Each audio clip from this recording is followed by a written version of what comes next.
Hello friends, welcome to दृष्टि IQ। आज की ये वीडियो आपके आने वाले किसी भी एग्ज़ाम के लिए बहुत ही महत्वपूर्ण होने वाली है, क्योंकि जैसा कि आप देख सकते हैं इस वीडियो के अंदर हम लोग कवर करेंगे पूरे सितंबर महीने की सबसे महत्वपूर्ण करंट अफेयर्स। तो सितंबर महीने के अंदर करंट अफेयर्स के जो भी महत्वपूर्ण क्वेश्चंस बने हैं जो आपके एग्जाम्स के अंदर पूछे जा सकते हैं, उन सभी को हम लोग इसी एक वीडियो के अंदर कवर करने वाले हैं। यहाँ पर हम लोग क्वेश्चंस को बहुत ही बेहतरीन तरीके से कवर करेंगे, जहाँ पर जो भी ज़रूरी होगा वो भी मैं आपको बताऊंगा, ताकि एग्जामिनर किसी भी तरीके से क्वेश्चन पूछे तो आप उसका राइट आंसर देखते ही कर पाएँ। तो ये सितंबर मंथ की कंप्लीट वीडियो है, और अगर आप इस वीडियो को अंत तक ध्यान से देख लेते हैं तो आप इस महीने की करंट अफेयर्स को लेकर के निश्चिंत हो जाएंगे। तो आपको बस वीडियो को लास्ट तक ध्यानपूर्वक देखना है। चलिए हम लोग शुरू करते हैं।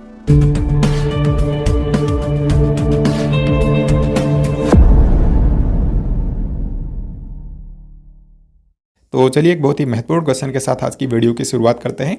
यहाँ पर पूछा गया है कि दादा साहब फाल्के पुरस्कार 2021 से किसे सम्मानित किया गया है।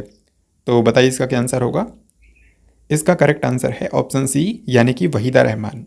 तो आपको पता होगा दादा साहब फाल्के पुरस्कार जो है ये भारतीय सिनेमा में दिया जाने वाला सबसे बड़ा सम्मान है, और 2021 के लिए ये पुरस्कार भारत की दिग्गज अभिनेत्री वहीदा रहमान को देने की अनाउंसमेंट की गई है।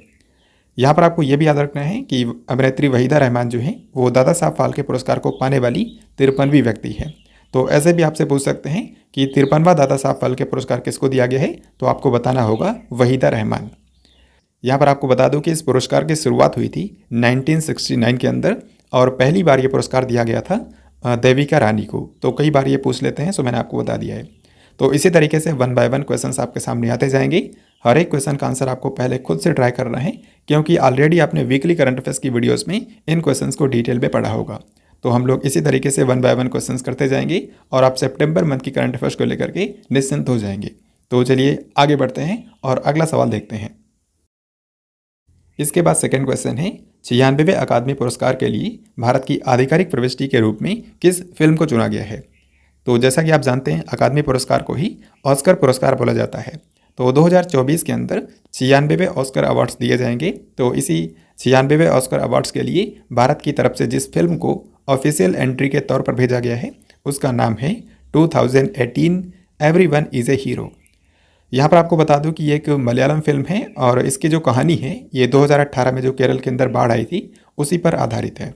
तो यहाँ पर करेक्ट आंसर हो जाएगा ऑप्शन नंबर डी। इसके डायरेक्टर का नाम भी आपको याद रखना है। इसके डायरेक्टर हैं जूड एंथनी जोसेफ। जूड एंथनी जोसेफ। अब ये क्वेश्चन अपॉइंटमेंट से है, और आगे मैं आपको इस वीडियो के अंदर इस महीने के सारे इंपॉर्टेंट जो अपॉइंटमेंट्स हुए हैं वो मैं आपको एक साथ भी बताऊंगा। लेकिन अभी के लिए आपको इस क्वेश्चन का आंसर करना है कि सीमा सड़क संगठन यानी कि BRO के 28वें महानिदेशक कौन बन गए हैं। तो सीमा सड़क संगठन यानी कि जो बॉर्डर रोड ऑर्गेनाइजेशन है, ये आप जानते हैं भारत के रक्षा मंत्रालय के अंतर्गत काम करता है, और ये देश के पहाड़ी इलाकों और जो बॉर्डर एरियाज़ हैं वहाँ पर सड़कें बनाने का काम करता है। तो इसके जो नए महानिदेशक बने हैं उनका नाम है रघु श्रीनिवासन। रघु श्रीनिवासन इसके 28वें नंबर के महानिदेशक बन गए हैं। फिर इस क्वेश्चन में आपको बताना है कि युवा मतदाताओं को जागरूक करने के लिए भारतीय चुनाव आयोग और प्राण कॉमिक्स ने कौन सी कॉमिक बुक लॉन्च की है। तो जैसा कि आप जानते हैं 2024 के अंदर लोकसभा चुनाव होने वाले हैं। तो उससे पहले देश के जो यंग वोटर्स हैं, जो नए मतदाता हैं, उनको जागरूक करने के लिए भारत के चुनाव आयोग और प्राण कॉमिक्स नाम की एक संस्था ने एक कॉमिक बुक लॉन्च की है, जिसको यहाँ पर आप देख सकते हैं। इसका टाइटल है चाचा चौधरी और चुनावी दंगल। चाचा चौधरी और चुनावी दंगल। सो करेक्ट आंसर होगा ऑप्शन नंबर डी। इस बार देश के कितने टीचर्स को राष्ट्रीय शिक्षक पुरस्कार 2023 से सम्मानित किया गया है।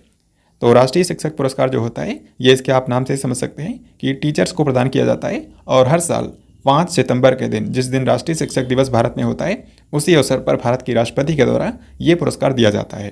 तो इस बार टोटल 75 टीचर्स को यह सम्मान दिया गया है। सो हमारा आंसर है ऑप्शन नंबर डी, 75 टीचर्स को। 23 सितंबर को PM नरेंद्र मोदी ने अंतर्राष्ट्रीय अधिवक्ता सम्मेलन 2023 का उद्घाटन कौन से स्थान पर किया है। तो ये क्वेश्चन भी काफ़ी महत्वपूर्ण है, क्योंकि अंतर्राष्ट्रीय अधिवक्ता सम्मेलन यानी कि इंटरनेशनल लॉयर्स कॉन्फ्रेंस का हाल ही में आयोजन किया गया है। तो ये लॉयर्स के लिए एक सम्मेलन था जो कि हाल ही में नई दिल्ली के अंदर आयोजित किया गया। अगर आपसे पूछें कि इसकी थीम क्या रखी गई है, तो इसकी थीम है emerging challenges in justice delivery system, यानी कि भारत में न्याय प्रदान करने की जो प्रणाली है उसमें जो उभरती हुई चुनौतियां हैं उसी पर केंद्रित इस बार की थीम रखी गई थी। तो इसका उद्घाटन पीएम नरेंद्र मोदी ने किया था और इसको आयोजित किसने किया था? इसको आयोजित किया था बार काउंसिल ऑफ इंडिया ने, BCI ने। फिर ये क्वेश्चन स्पोर्ट्स से है और बहुत ही ज़्यादा महत्वपूर्ण है। इसमें आपको बताना है कि US open 2023 tennis grand slam का पुरुष एकल खिताब किसने जीता है? तो US ओपन 2023 ये जो ग्रैंड स्लैम हाल ही में हुआ है, ये इस साल का आखिरी ग्रैंड स्लैम टूर्नामेंट था और इसमें पुरुष एकल को जीता है नोवाक जोकोविच ने। नोवाक जोकोविच कहाँ से हैं? ये सर्बिया देश के खिलाड़ी हैं और इन्होंने इस बार के फाइनल में रूस के डेनियल मेडवेडेव को हरा दिया है। यहाँ पर आपको एक बात और याद रखनी है कि जो नोवाक जोकोविच हैं, ये इनके पूरे करियर का 24वां ग्रैंड स्लैम खिताब है, जो कि सर्वाधिक है। यानी कि आज तक सबसे ज़्यादा बार टेनिस में पुरुष सिंगल्स का खिताब इन्होंने ही जीता है। फिर नेक्स्ट क्वेश्चन देखिए, ये भी इसी से रिलेटेड है। यहाँ पर आपसे पूछा गया है कि US open 2023 tennis grand slam का महिला एकल खिताब किसने जीता है? तो वुमेन सिंगल्स की अगर हम बात करें तो कोको गॉफ, ये एक अमेरिकी खिलाड़ी हैं, 19 वर्षीय अमेरिकी खिलाड़ी हैं और काफ़ी लंबे समय के बाद किसी अमेरिकी खिलाड़ी ने US ओपन में महिला एकल को जीता है। तो कोको गॉफ जो कि अमेरिका से हैं, इन्होंने यहाँ पर महिला एकल का खिताब जीत लिया है। इन्होंने किसको हराया फाइनल में? तो इन्होंने बेलारूस की एक खिलाड़ी हैं आर्याना साबेलेंका, उनको हरा करके ये टूर्नामेंट जीता है और ये इनके पूरे करियर का पहला ग्रैंड स्लैम खिताब है। अब मैं आपको ये दोनों यहाँ पर फोटो के जरिए दिखाता हूँ, आप देख सकते हैं। पुरुष एकल को जीता है नोवाक जोकोविच ने, जो कि सर्बिया से हैं, और महिला एकल को जीता है कोको गॉफ ने, जो कि अमेरिका से हैं। तो यही सब चीज़ें आपके एग्जाम में पूछी जाती हैं। भारत ने एक राष्ट्र एक चुनाव की जांच के लिए किसकी अध्यक्षता में 8 सदस्यीय उच्च स्तरीय समिति का गठन किया है? एक राष्ट्र एक चुनाव यानी कि वन नेशन वन इलेक्शन। तो ये जो कंसेप्ट है, इसका मतलब ये है कि देश में लोकसभा के चुनाव, राज्यों की विधानसभाओं के चुनाव, इसके अलावा पंचायत और नगर पालिका, इन सब के चुनाव भी एक साथ करवाए जाएं।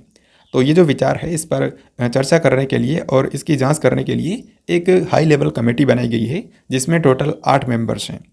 इस कमेटी में टोटल 8 मेंबर्स हैं और इसके अध्यक्ष बनाए गए हैं भारत के पूर्व राष्ट्रपति रामनाथ कोविंद। तो ये बहुत ही महत्वपूर्ण हो जाता है, रामनाथ कोविंद को इसका अध्यक्ष बनाया गया है। तो हमारा आंसर होगा ऑप्शन नंबर डी। आपको बता दूं कि समिति की पहली बैठक हाल ही में न्यू दिल्ली के अंदर हो भी चुकी है। देन ये क्वेश्चन डेज एंड थीम से है और आगे मैं आपको इस वीडियो के अंदर इस महीने के अंदर जो भी इंपॉर्टेंट दिवस और थीम है वो मैं एक साथ भी बताऊंगा। लेकिन अभी के लिए आपको इस क्वेश्चन का आंसर करना है कि विश्व पर्यटन दिवस 2023 का विषय क्या है। तो सबसे पहले तो आपको ये याद रखना है कि जो विश्व पर्यटन दिवस होता है, वर्ल्ड टूरिज्म डे, ये हर साल 27 सितंबर के दिन मनाया जाता है, 27 सितंबर को। और इस बार इसकी थीम रखी गई है tourism and green investments. Tourism and green investments यानी कि पर्यटन और हरित निवेश। अब इसी से रिलेटेड अगला सवाल है कि विश्व पर्यटन दिवस 2023 का मेज़बान देश कौन सा है? तो हर साल वर्ल्ड टूरिज्म डे का एक होस्ट कंट्री होता है, एक मेज़बान देश होता है, जो कि इस बार है Saudi Arab. Saudi Arab is the right answer. Simona Halep को हाल ही में डोपिंग उल्लंघन के चलते 4 साल के लिए बैन कर दिया गया है। आपको बताना है कि ये कौन से देश से हैं। तो सिमोना हालेप जो हैं, ये रोमानिया कंट्री की एक फेमस महिला टेनिस खिलाड़ी हैं। हालांकि अभी इनको बैन कर दिया गया है 4 सालों के लिए। एक समय ये दुनिया की नंबर 1 महिला टेनिस खिलाड़ी भी रह चुकी हैं और 2 बार ये ग्रैंड स्लैम सिंगल्स का खिताब भी जीत चुकी हैं। तो सिमोना हालेप जो कि रोमानिया से हैं, इनको हाल ही में 4 साल के लिए बैन कर दिया गया है। फिर ये क्वेश्चन देखिए, बहुत ही महत्वपूर्ण है और किसी न किसी एग्जाम में ये जरूर पूछा जाएगा। तो यहाँ पर सवाल ये है कि नई दिल्ली स्थित भारत की पुरानी संसद को अब से किस नाम से जाना जाएगा? तो नई दिल्ली में भारत की पार्लियामेंट की जो पुरानी बिल्डिंग है, उसको हाल ही में नाम दिया गया है संविधान सदन। क्या नाम दिया गया है? संविधान सदन। तो करेक्ट आंसर यहाँ पर ऑप्शन डी हो जाएगा। 21 सितंबर 2023 को उत्तर प्रदेश के पहले अंतर्राष्ट्रीय व्यापार शो का उद्घाटन किसने किया है? तो हाल ही में यूपी के अंदर पहली बार अंतर्राष्ट्रीय व्यापार शो हुआ है, यानी कि इंटरनेशनल ट्रेड शो हुआ है, जहां पर कई सारे व्यापारियों ने अपने उत्पादों को प्रदर्शित किया। तो ये जो इंटरनेशनल ट्रेड शो हुआ है, ये कहां पर हुआ? ये ग्रेटर नोएडा के अंदर आयोजित किया गया था और इसका उद्घाटन किया है भारत की राष्ट्रपति द्रौपदी मुर्मू ने। तो इसमें आपसे 2 ही चीज़ें पूछेंगे, या तो पूछा जाएगा कि इसका आयोजन कहाँ पर किया गया है, तो आपको बताना है ग्रेटर नोएडा, और उद्घाटन किसने किया? तो राष्ट्रपति द्रौपदी मुर्मू ने।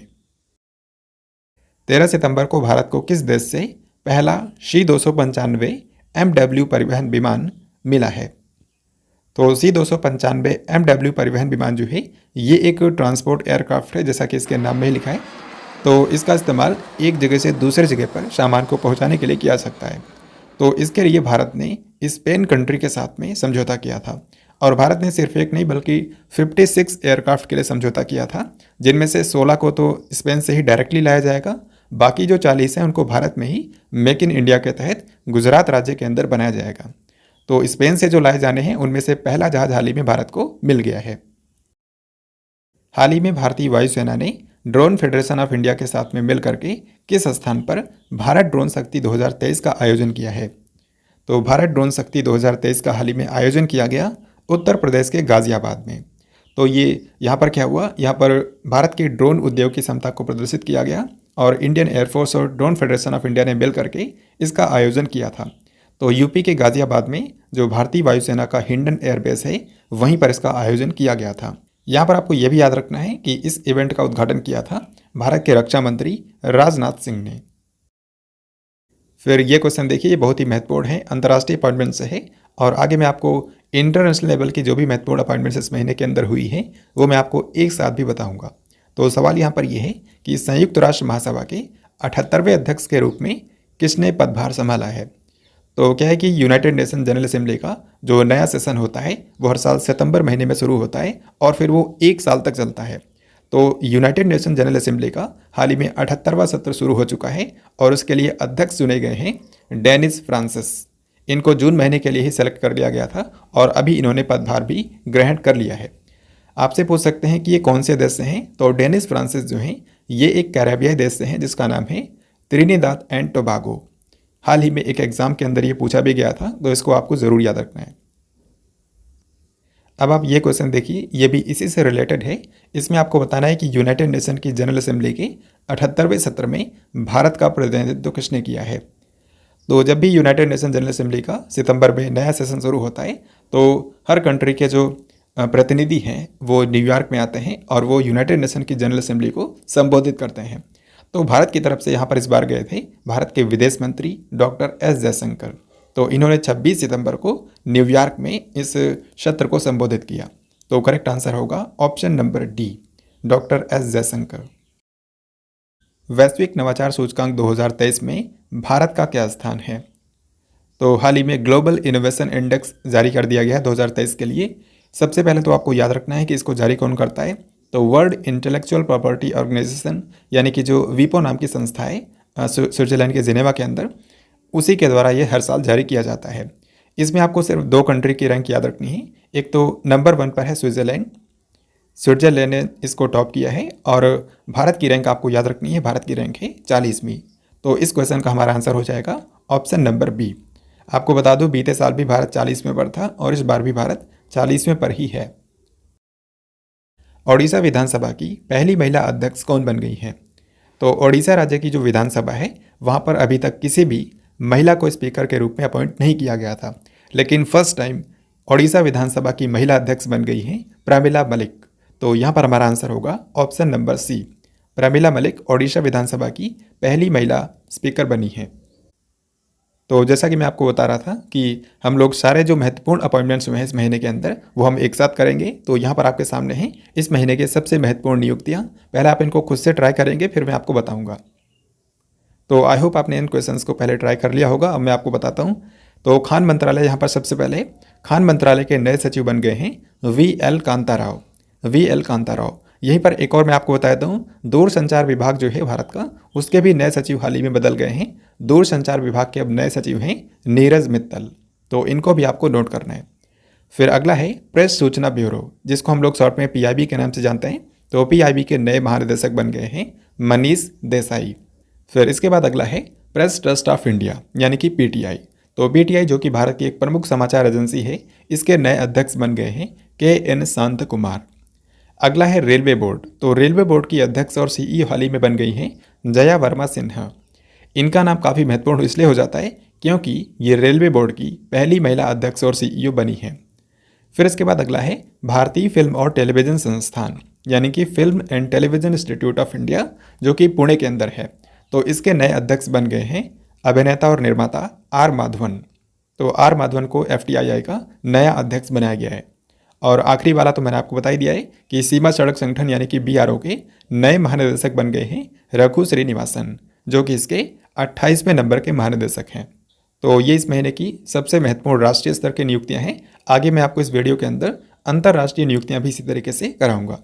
तो अभी के लिए आगे बढ़ते हैं। अब ये क्वेश्चन देखिए, ये भी बहुत ही महत्वपूर्ण है क्योंकि अक्सर एग्जाम के अंदर इस तरह के क्वेश्चंस देखे जाते हैं। तो यहाँ पर पूछा गया है कि भारतीय मूल की किस लेखिका के पहले उपन्यास वेस्टर्न लेन को बुकर पुरस्कार 2023 के लिए शॉर्टलिस्ट किया गया है। तो बुकर पुरस्कार के बारे में आपको पता होगा, ये एक साहित्य का पुरस्कार होता है और इस बार नवंबर महीने के अंदर विनर अनाउंस किया जाएगा। हालांकि विनर को अनाउंस करने से पहले कुछ नॉवेल्स को शॉर्ट लिस्ट किया जाता है और उन्हीं में से फाइनल में किसी एक को विनर डिक्लेयर किया जाता है। तो जिन नॉवेल्स को यहाँ पर शॉर्ट लिस्ट किया गया है उनमें एक भारतीय मूल की लेखिका का भी नॉवेल है। इस नॉवेल का नाम है वेस्टर्न लेन और ये भारतीय मूल की एक लेखिका है चेतना मारू, उन्हीं के द्वारा लिखा गया है। सो करेक्ट आंसर हो जाएगा यहाँ पर ऑप्शन नंबर ए। ये लंदन की रहने वाली एक भारतीय मूल की लेखिका हैं और इनका जो पहला उपन्यास है वेस्टर्न लेन, उसको इस बार के बुकर प्राइज के लिए शॉर्टलिस्ट किया गया है। स्वच्छ वायु सर्वेक्षण 2023 में किस शहर को प्रथम स्थान दिया गया है? तो ये स्वच्छ सर्वेक्षण नहीं है, ये है स्वच्छ वायु सर्वेक्षण, यानी कि यहाँ पर शहरों को एयर क्वालिटी के आधार पर रैंक किया गया है। तो इसमें क्या है, इसमें इंदौर शहर ने टॉप किया है, जो हमारा आंसर है ऑप्शन ए। तो इंदौर जो कि मध्य प्रदेश में है, ये स्वच्छता सर्वेक्षण में भी नंबर 1 पर है और अभी जो स्वच्छ वायु सर्वेक्षण हुआ है उसमें भी ये टॉप पर आया है। हाल ही में भारत और किस देश के बीच में सिम्बेक्स 23 नौसैनिक अभ्यास आयोजित हुआ है? तो सिम्बेक्स का मतलब होता है Singapore India maritime bilateral exercise. तो ये भारत और सिंगापुर की नौसेना के बीच में होने वाला एक द्विपक्षीय अभ्यास है और इस बार ये सिंगापुर के अंदर ही हुआ है। अब यहाँ पर आप देखिए, अगला क्वेश्चन भी इसी से रिलेटेड है। इसमें आपसे पूछा गया है कि सिम्बेक्स 23 नौसैनिक अभ्यास में भाग लेने के लिए कौन से भारतीय नौसैनिक जहाज सिंगापुर पहुँचे थे? तो इसमें 3 जहाज़ों को भारत से भेजा गया था। एक तो INS रणविजय, जो कि एक वारशिप है, एक डेस्ट्रॉयर जहाज़ है, और दूसरा है INS कवरत्ती, ये एक कॉर्वेट जहाज़ है, और तीसरा है INS सिंधु केसरी, ये भारत की एक सबमरीन है यानी कि पनडुब्बी है। तो इन तीनों को इसमें शामिल होने के लिए भेजा गया था, जो हमारा आंसर है ऑप्शन नंबर डी, उपरोक्त तीनों को। जापानी फैशन ब्रांड यूनिक्लो ने किस अभिनेत्री को अपना भारत के अंदर पहला ब्रांड एम्बेसडर बनाया है? तो यूनिक्लो जो है ये जापान की एक फैशन ब्रांड है, भारत के अंदर भी इसके कुछ जगह पर स्टोर्स हैं। तो इन्होंने हाल ही में अपना इंडिया के अंदर पहला ब्रांड एम्बेसडर बनाया है अभिनेत्री कैटरीना कैफ को। तो यहाँ पर हमारा आंसर होगा ऑप्शन सी, कैटरीना कैफ। हाल ही में भारत के रक्षा मंत्रालय ने किसके द्वारा निर्मित प्रलय बैलिस्टिक मिसाइलों की एक रेजिमेंट की खरीद को मंजूरी दे दी है? तो प्रलय नाम की जो बैलिस्टिक मिसाइल्स हैं, इनके बारे में आपको पता होगा कि इसको DRDO ने स्वदेशी रूप से इंडिया के अंदर ही विकसित किया है। तो करेक्ट आंसर होगा ऑप्शन नंबर बी। तो DRDO से इंडियन आर्मी के लिए रक्षा मंत्रालय ने इसकी खरीद को मंजूरी दे दी है। यहाँ पर आपको यह भी याद रखना है कि प्रलय नाम की ये जो बैलिस्टिक मिसाइल्स हैं, ये सरफेस टू सरफेस मिसाइल्स हैं, यानी कि इनको सतह से ही फायर किया जाता है और ये सतह पर ही अपने दूसरे टारगेट को डिस्ट्रॉय कर देती हैं। इनकी मारक क्षमता 150 से लेकर के 500 किलोमीटर के बीच में है। तो आपको इतना याद रखना है। अब आगे देखते हैं। हाल ही में 23 सितंबर को PM नरेंद्र मोदी ने उत्तर प्रदेश के किस शहर के अंदर एक अंतर्राष्ट्रीय क्रिकेट स्टेडियम की आधारशिला रखी है? तो इसका सही आंसर है ऑप्शन सी, यानी कि वाराणसी। तो यूपी के वाराणसी में, जो कि PM मोदी का लोकसभा निर्वाचन क्षेत्र भी है, तो यहाँ पर एक इंटरनेशनल क्रिकेट स्टेडियम बनाया जाएगा। और आपको बता दूं कि ये यूपी का तीसरा अंतर्राष्ट्रीय क्रिकेट स्टेडियम होगा, क्योंकि यहाँ पर 2 ऑलरेडी हैं, एक तो कानपुर के अंदर है और दूसरा लखनऊ के अंदर है। तो अभी तीसरा बनने वाला है वाराणसी के अंदर। इसको बनाने में लागत आएगी 450 करोड़ रुपए। फिर ये क्वेश्चन एनवायरनमेंट एंड इकोलॉजी से है और बहुत ही महत्वपूर्ण है। आपको बताना है कि हाल ही में किस राज्य की सरकार ने वीरांगना दुर्गावती टाइगर रिजर्व का अनावरण किया है? वीरांगना दुर्गावती नाम से जो टाइगर रिजर्व है, ये मध्य प्रदेश के अंदर है, जो हमारा आंसर होगा ऑप्शन नंबर बी। और आपको बता दूं कि ये मध्य प्रदेश राज्य का 7वां टाइगर रिजर्व बन गया है। अगर आपसे पूछें कि ये कौन कौन से जिलों में फैला हुआ है, तो ये मध्य प्रदेश के 3 जिलों के अंदर फैला हुआ है। एक तो सागर, दूसरा है दामोह और तीसरा जिला है नरसिंहपुर। सागर, दामोह और नरसिंहपुर। अब मैं आपको दिखाता हूँ कि मध्य प्रदेश के अंदर मध्य प्रदेश को जो टाइगर स्टेट भी कहा जाता है, तो यहाँ पर जो 7 टाइगर रिजर्व हैं ये कौन कौन से हैं? तो इनमें से पहला है कान्हा टाइगर रिजर्व, दूसरा है पेंच, तीसरा है बांधवगढ़, चौथा है पन्ना टाइगर रिजर्व, पांचवा है सतपुड़ा, छठा है संजय दुबरी टाइगर रिजर्व और अभी 7वां बन गया है वीरांगना दुर्गावती टाइगर रिजर्व। तो इन सभी के बारे में आपको याद रखना है। टाइम्स हायर एजुकेशन के द्वारा वर्ल्ड यूनिवर्सिटी रैंकिंग 2024 में किस विश्वविद्यालय ने पहला स्थान हासिल किया है? तो हाल ही में टाइम्स हायर एजुकेशन नाम की संस्था ने वर्ल्ड यूनिवर्सिटी रैंकिंग 2024 को जारी किया है, यानी कि इसमें दुनिया भर की यूनिवर्सिटीज़ को रैंक किया गया है। तो इसमें टोटल 1904 यूनिवर्सिटीज़ को रैंक किया गया है और इन सभी यूनिवर्सिटीज़ में से टॉप किया है ऑक्सफोर्ड विश्वविद्यालय ने, जो कि आप जानते हैं ब्रिटेन में है। तो यहाँ पर सही उत्तर ऑप्शन नंबर डी हो जाएगा। यहाँ पर आपको यह भी याद रखना है कि इसमें भारत की टोटल 91 यूनिवर्सिटीज़ ने अपनी जगह बनाई थी। इस पूरी लिस्ट में भारत की 91 यूनिवर्सिटीज़ को शामिल किया गया था और उनमें से भी टॉप किया था IISc बेंगलुरु ने। बेंगलुरु शहर के अंदर जो इंडियन इंस्टीट्यूट ऑफ साइंस है, उसी ने यहाँ पर भारत की तरफ से टॉप किया है, जिसकी ग्लोबल रैंक है 201। तो इसमें आपको इतना ही याद रखना है। अब आगे देखते हैं। ट्रांसजेंडर समुदाय के लिए उत्तर भारत का पहला समर्पित OPD कहाँ पर खोला गया है? तो ट्रांसजेंडर कम्युनिटी के लिए हाल ही में नॉर्थ इंडिया का पहला डेडिकेटेड OPD ओपन किया गया है, दिल्ली के अंदर जो राम मनोहर लोहिया हॉस्पिटल है उसके अंदर। तो सही उत्तर यहाँ पर हो जाएगा ऑप्शन नंबर ए। OPD क्या होता है? इसका मतलब होता है आउट पेशेंट डिपार्टमेंट, बाहर रोगी विभाग। तो पेशेंट्स को सबसे पहले यहीं पर रखा जाता है। तो एक डेडिकेटेड OPD बनाया गया है राम मनोहर लोहिया हॉस्पिटल के अंदर, जो कि दिल्ली में है। अब ये question one of the most important questions में से है। इसमें आपको बताना है कि भारत सरकार के द्वारा शुरू किए गए राष्ट्रीय विज्ञान पुरस्कार कितनी श्रेणियों में दिए जाएंगे? तो सरकार ने एक नए पुरस्कार की अनाउंसमेंट की है, नेशनल साइंस अवार्ड्स। तो ये वैज्ञानिकों को दिए जाएंगे और ये टोटल 4 कैटेगरी में दिए जाएंगे। तो सही उत्तर होगा यहाँ पर ऑप्शन बी। अब मैं आपको दिखाता हूँ कि ये 4 कैटेगरीज कौन कौन सी हैं। तो इसमें सबसे पहले और जो सबसे बड़ा सम्मान है वो है विज्ञान रत्न, क्योंकि ये पुरस्कार अगर किसी भी वैज्ञानिक ने आजीवन अपना योगदान दिया है साइंस एंड टेक्नोलॉजी की फील्ड में, तो उनको ये पुरस्कार दिया जाएगा। फिर इसके बाद दूसरा है विज्ञान श्री पुरस्कार। तो ये जो पुरस्कार है ये विज्ञान और प्रौद्योगिकी के क्षेत्र में किसी भी व्यक्ति ने अगर विशिष्ट योगदान दिया है तो उनको ये सम्मान दिया जाएगा। फिर अगला है विज्ञान युवा शांति स्वरूप भटनागर पुरस्कार। इसके आप नाम से ही समझ सकते हैं कि ये युवा वैज्ञानिकों को दिया जाएगा, 45 साल से कम उम्र के यूथ साइंटिस्ट को ये पुरस्कार दिया जाएगा। फिर अगला है विज्ञान टीम पुरस्कार। तो ये उन वैज्ञानिकों को दिया जाएगा जिन्होंने टीम के रूप में किसी रिसर्च में काम किया है। तो इस तरीके से टोटल 4 कैटेगरी में अवार्ड्स दिए जाएंगे। हर साल 11 मई को ये पुरस्कार अनाउंस किए जाएंगे और फिर 23 अगस्त को जो राष्ट्रीय अंतरिक्ष दिवस के रूप में डिक्लेयर किया गया है, उसी अवसर पर ये पुरस्कार वितरित किए जाएंगे। 23 से लेकर के 25 सितंबर तक भारत का पहला लाइट हाउस महोत्सव कहाँ पर आयोजित किया गया? तो भारत के अंदर पहली बार लाइट हाउस महोत्सव हुआ है और ये गोवा की राजधानी पणजी में आयोजित किया गया। गोवा की राजधानी पणजी में एक फेमस लाइट हाउस किला है, तो वहीं पर इसका आयोजन किया गया था। और जो भारत के बंदरगाह, पोत परिवहन और जल मार्ग मंत्री हैं सर्बानंद सोनोवाल, उन्होंने इस इवेंट का उद्घाटन किया था। फिर ये क्वेश्चन अंतरिक्ष प्रौद्योगिकी से है और बहुत ही महत्वपूर्ण है। इसमें आपसे पूछा गया है कि 24 सितंबर को किस अंतरिक्ष एजेंसी का पहला asteroid sample return mission Osiris Rex पृथ्वी पर उतरा है? तो अगर आपने वीकली करंट अफेयर्स की वीडियोस मेरी देखी होंगी तो अब तक आंसर आ चुका होगा। यहाँ पर आंसर है नासा। तो ओसिरिस रेक्स जो मिशन है ये एक एस्टेरॉयड सैंपल रिटर्न मिशन है, यानी कि इस मिशन का मेन मकसद था कि एक एस्टेरॉयड से सैंपल को कलेक्ट करना है और उसको धरती तक वापस लाना है, ताकि यहाँ पर लाकर उसको स्टडी किया जा सके। तो जिस एस्टेरॉयड से सैंपल को कलेक्ट करना था उसका नाम है बेन्नू। ये आपके एग्जाम में पूछ सकते हैं, तो इसका नाम आपको याद रखना है। तो बेन्नू एस्टेरॉयड से सैंपल को कलेक्ट करके ये जो मिशन है ये सक्सेसफुली हाल ही में अमेरिका की धरती पर उतर चुका है।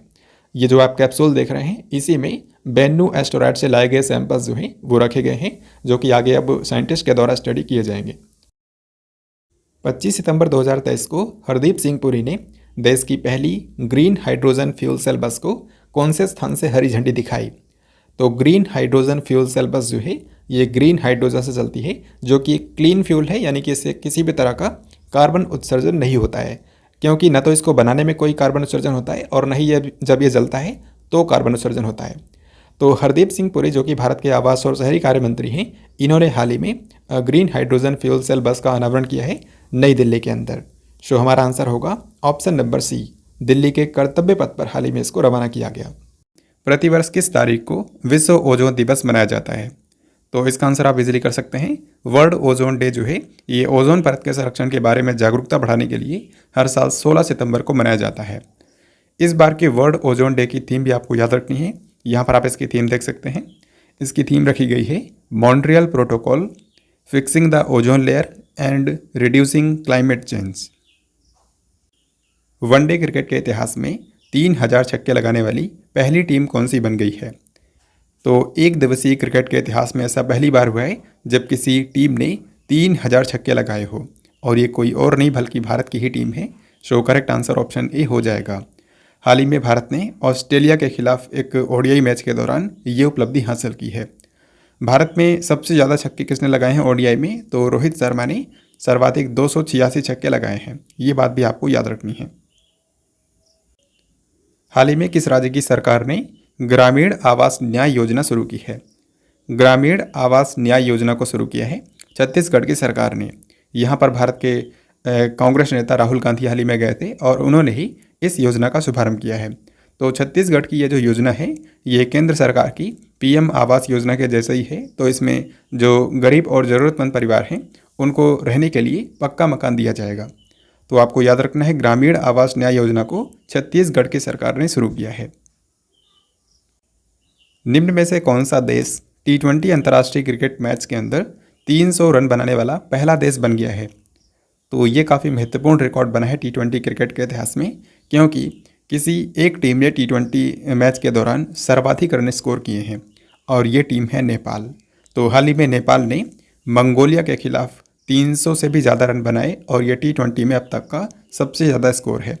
तो नेपाल ने टोटल कितने रन बनाए हैं? 314 रन। ये बात आपको याद रखनी है और मंगोलिया के खिलाफ इसने ये रिकॉर्ड बनाया है। अब अगर आपने इस वीडियो को अभी तक ध्यान से देखा होगा तो इस क्वेश्चन को आप देखते ही कर सकते हैं। यहाँ पर पूछा गया है कि प्रेस ट्रस्ट ऑफ इंडिया के नए अध्यक्ष के रूप में किसको चुना गया है? तो पीटीआई जो कि भारत की एक प्रमुख समाचार एजेंसी है, इसके नए अध्यक्ष चुने गए हैं KN शांत कुमार। तो यहाँ पर ऑप्शन डी करेक्ट हो जाएगा। पीटीआई के नए चेयरमैन हैं KN शांत कुमार। हाल ही में किस देश ने अपनी पहली घरेलू निर्मित पनडुब्बी हाईकून का अनावरण किया है? तो हाईकून नाम की जो पनडुब्बी है, सबमरीन है, इसको बनाया है ताइवान देश ने। तो इस क्वेश्चन का हमारा आंसर होगा ऑप्शन नंबर सी। ताइवान ने स्वदेशी रूप से इस पनडुब्बी को बनाया है और हाईकून जो नाम है ये एक मछली के नाम पर इसका नाम रखा गया है। तो अभी इसके ट्रायल्स होंगे और 2024 के एंड तक इसको ताइवान की नेवी में शामिल किया जाएगा। देन ये क्वेश्चन बहुत ही महत्वपूर्ण है। इसमें आपको बताना है कि भारत में पहली बार Indian motorcycle grand prix MotoGP Bharat 2023 कहाँ पर आयोजित की गई? तो इंडिया के अंदर पहली बार मोटरसाइकिल्स की रेस हुई है जिसको वो MotoGP बोला जाता है। तो ये कहाँ पर हुई? ये उत्तर प्रदेश के ग्रेटर नोएडा में हाल ही में आयोजित की गई। तो सही उत्तर हो जाएगा ऑप्शन डी। अब अगर आपसे पूछें कि ग्रेटर नोएडा के अंदर ये जो चैंपियनशिप हुई है, मोटरसाइकिल की रेस हुई है, इसको जीता किसने है? तो इसको इटली के एक ड्राइवर ने जीता है जिनका नाम है मार्को बेजेची।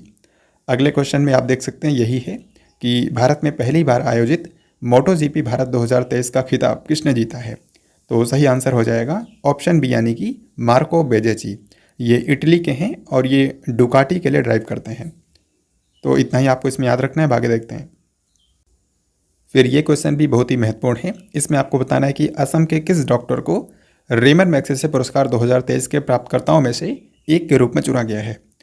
रेमन मैग्सेसे पुरस्कार जो है इसको एशिया का नोबेल पुरस्कार भी कहा जाता है और 2023 में एक भारतीय को भी चुना गया है। टोटल 4 विजेताओं को चुना गया है जिनमें से एक भारतीय भी हैं।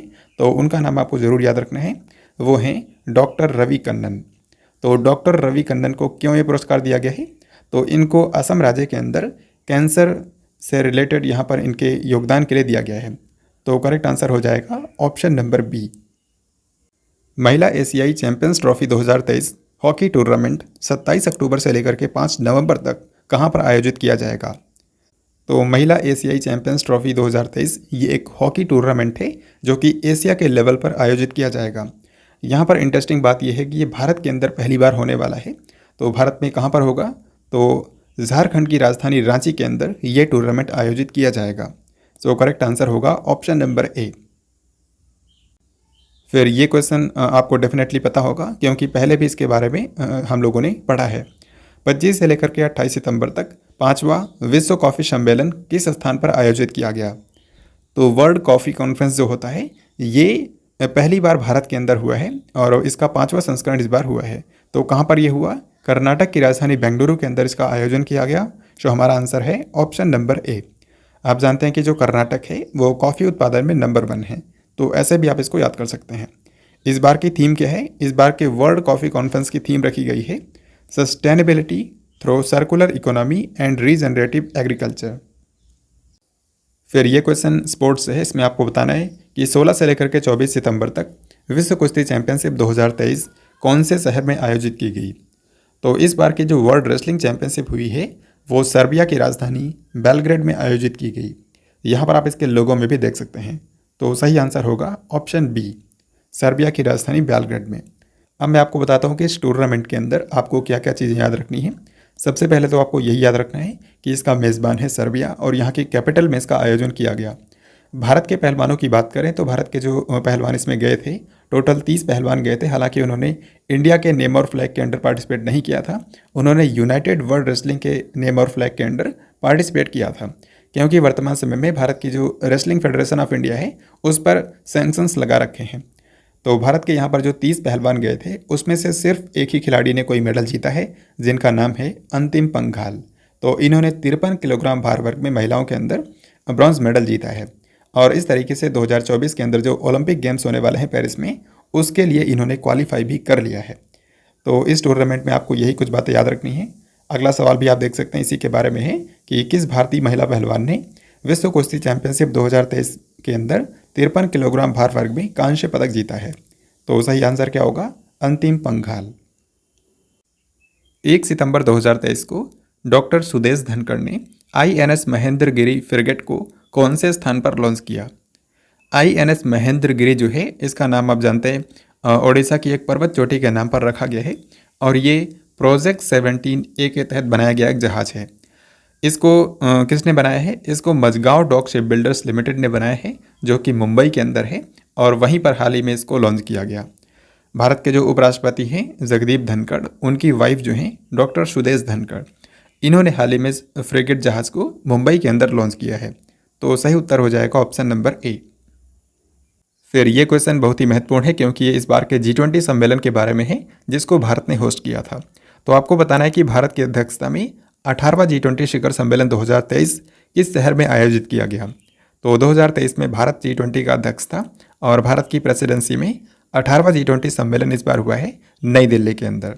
तो नई दिल्ली में जो भारत मंडपम कन्वेंशन सेंटर बनाया गया है वहाँ पर G20 के लीडर्स भी आए हुए थे और भारत ने 9 कंट्रीज़ को इनवाइट किया था, तो वहाँ से भी प्रतिनिधि आए हुए थे।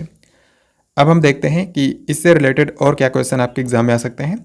जैसे कि ये क्वेश्चन देखिए, G20 सम्मेलन के संबंध में सभी तरह की जानकारी प्रदान करने के लिए कौन सा ऐप लॉन्च किया गया है? तो G20 समिट 2023 के बारे में सभी तरह की जानकारी प्रदान करने के लिए एक मोबाइल ऐप लॉन्च किया गया था जिसका नाम रखा गया था G20 इंडिया। G20 India. और भारत की अध्यक्षता में G20 की थीम क्या थी वो आप जानते हैं, वसुधैव कुटुंबकम, जिसका अंग्रेजी में मतलब होता है one earth, one family, one future. G20 सम्मेलन 2023 में पीएम नरेंद्र मोदी ने निम्न में से किसे G20 का अस्थायी सदस्य बनने के लिए आमंत्रित किया?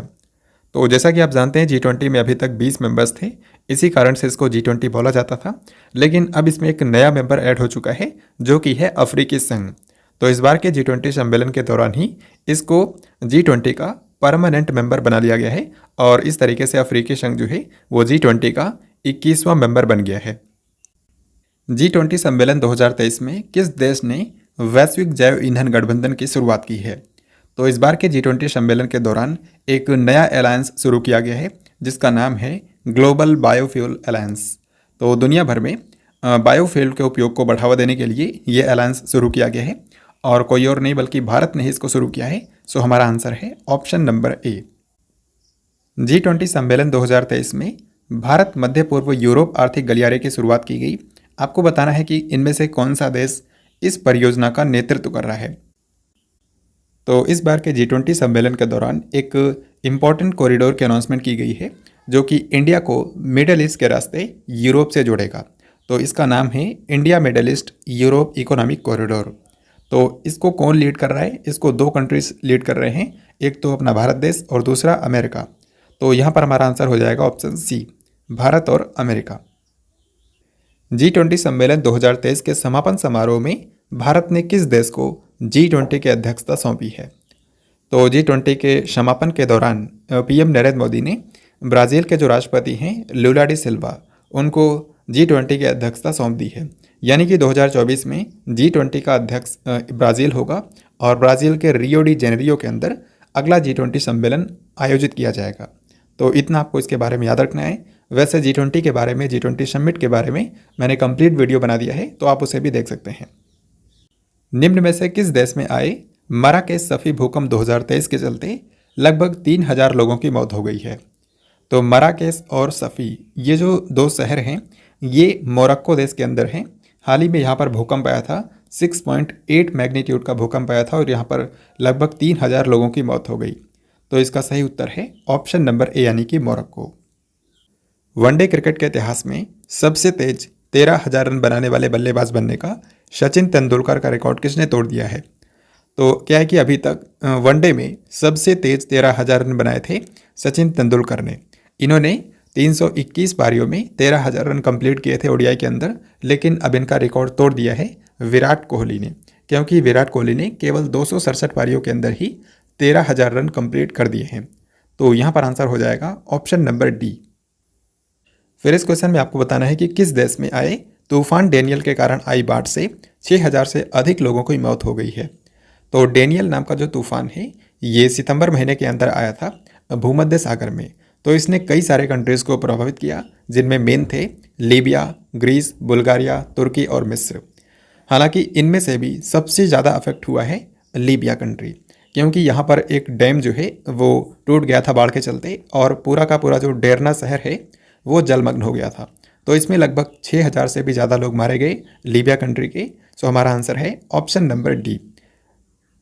फिर ये क्वेश्चन बहुत ही महत्वपूर्ण है। इसमें आपको बताना है कि 2 सितंबर को इसरो ने सूर्य का अध्ययन करने के लिए किस रॉकेट के माध्यम से आदित्य L1 मिशन को लॉन्च किया?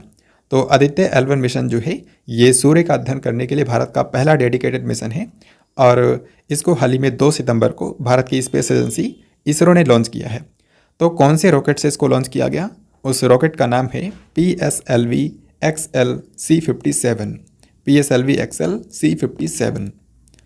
यहाँ पर आपको बता दूं कि आदित्य L1 मिशन के अंदर जो सैटेलाइट भेजा गया है उसको लाग्रांज पॉइंट 1 पर स्थापित किया जाएगा। ये पृथ्वी और सूर्य के बीच में एक पॉइंट है जो कि धरती से 15 लाख किलोमीटर दूर है। तो वहीं पर ले जाकर के इसको स्थापित कर दिया जाएगा और वहीं पर रहते हुए ये सूर्य का अध्ययन करेगा। तो इसमें इसको वहाँ तक पहुँचने में 4 महीने का वक्त लगेगा और आप देख सकते हैं इस पर टोटल 7 पेलोड लगाए गए हैं साइंटिफिक रिसर्च के लिए और इस मिशन की टोटल ड्यूरेशन है 5 साल। तो आदित्य L1 मिशन के बारे में आपको इतना याद रखना है।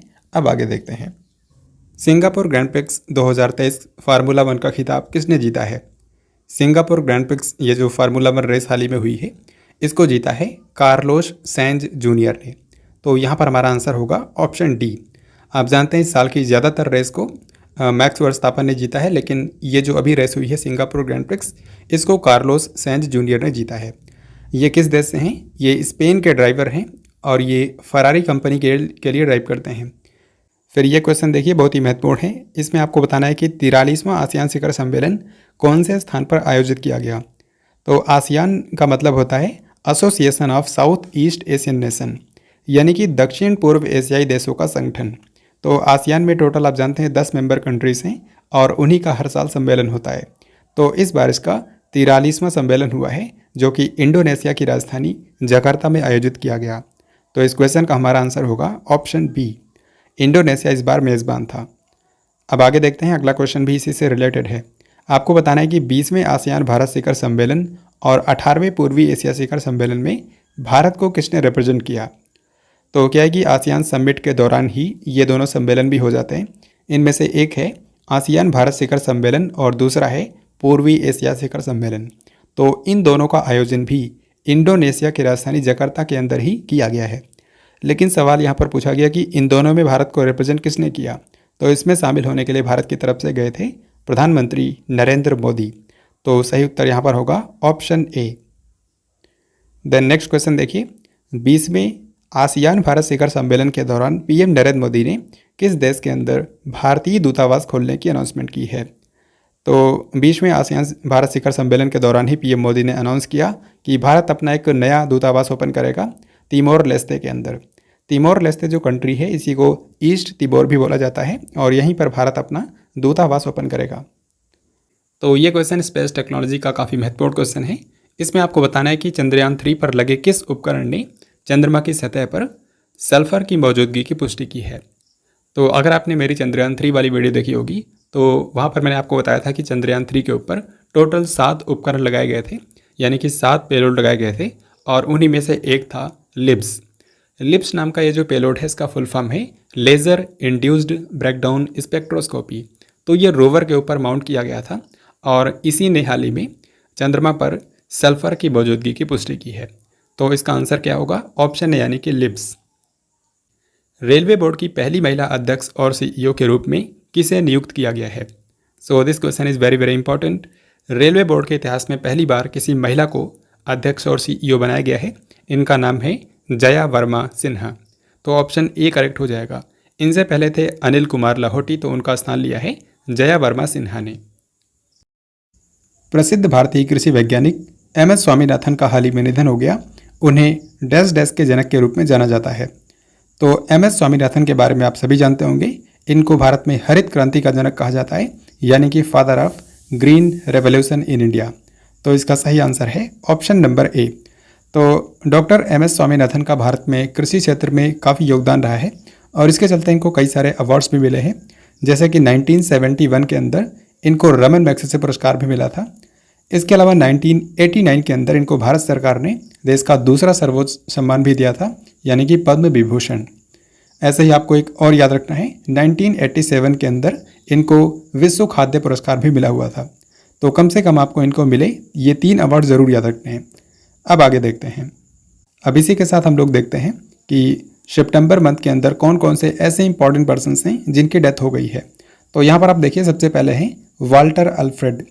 ये एक पत्रकार थे, पीटीआई के पूर्व पत्रकार रह चुके हैं और इन्होंने कई सारे ऐतिहासिक घटनाक्रमों को कवर किया था। जैसे कि 1975 के अंदर जब इमरजेंसी लगी थी तो उसको भी इन्होंने कवर किया था। फिर famous ISRO scientist N Valarmathi का भी निधन हो गया है। एन वलारमथी जो हैं, ये कोई भी जब मिशन लॉन्च होता था भारत में तो उसमें काउंटडाउन की जो आवाज़ आती थी वो इन्हीं की होती थी। हाल ही में इनकी डेथ हो गई है। चंद्रयान 3 के टाइम पर इन्होंने आखिरी बार अनाउंसमेंट की थी काउंटडाउन की। फिर इसके बाद अगले हैं एम.एस. स्वामीनाथन। तो इनके बारे में आप सभी जानते हैं, हरित क्रांति के जनक हैं और इनकी भी डेथ हो गई है। डेनिस ऑस्टिन जो हैं, ये एक अमेरिकी सॉफ्टवेयर डेवलपर थे और ये माइक्रोसॉफ्ट पावर पॉइंट के सह निर्माता हैं।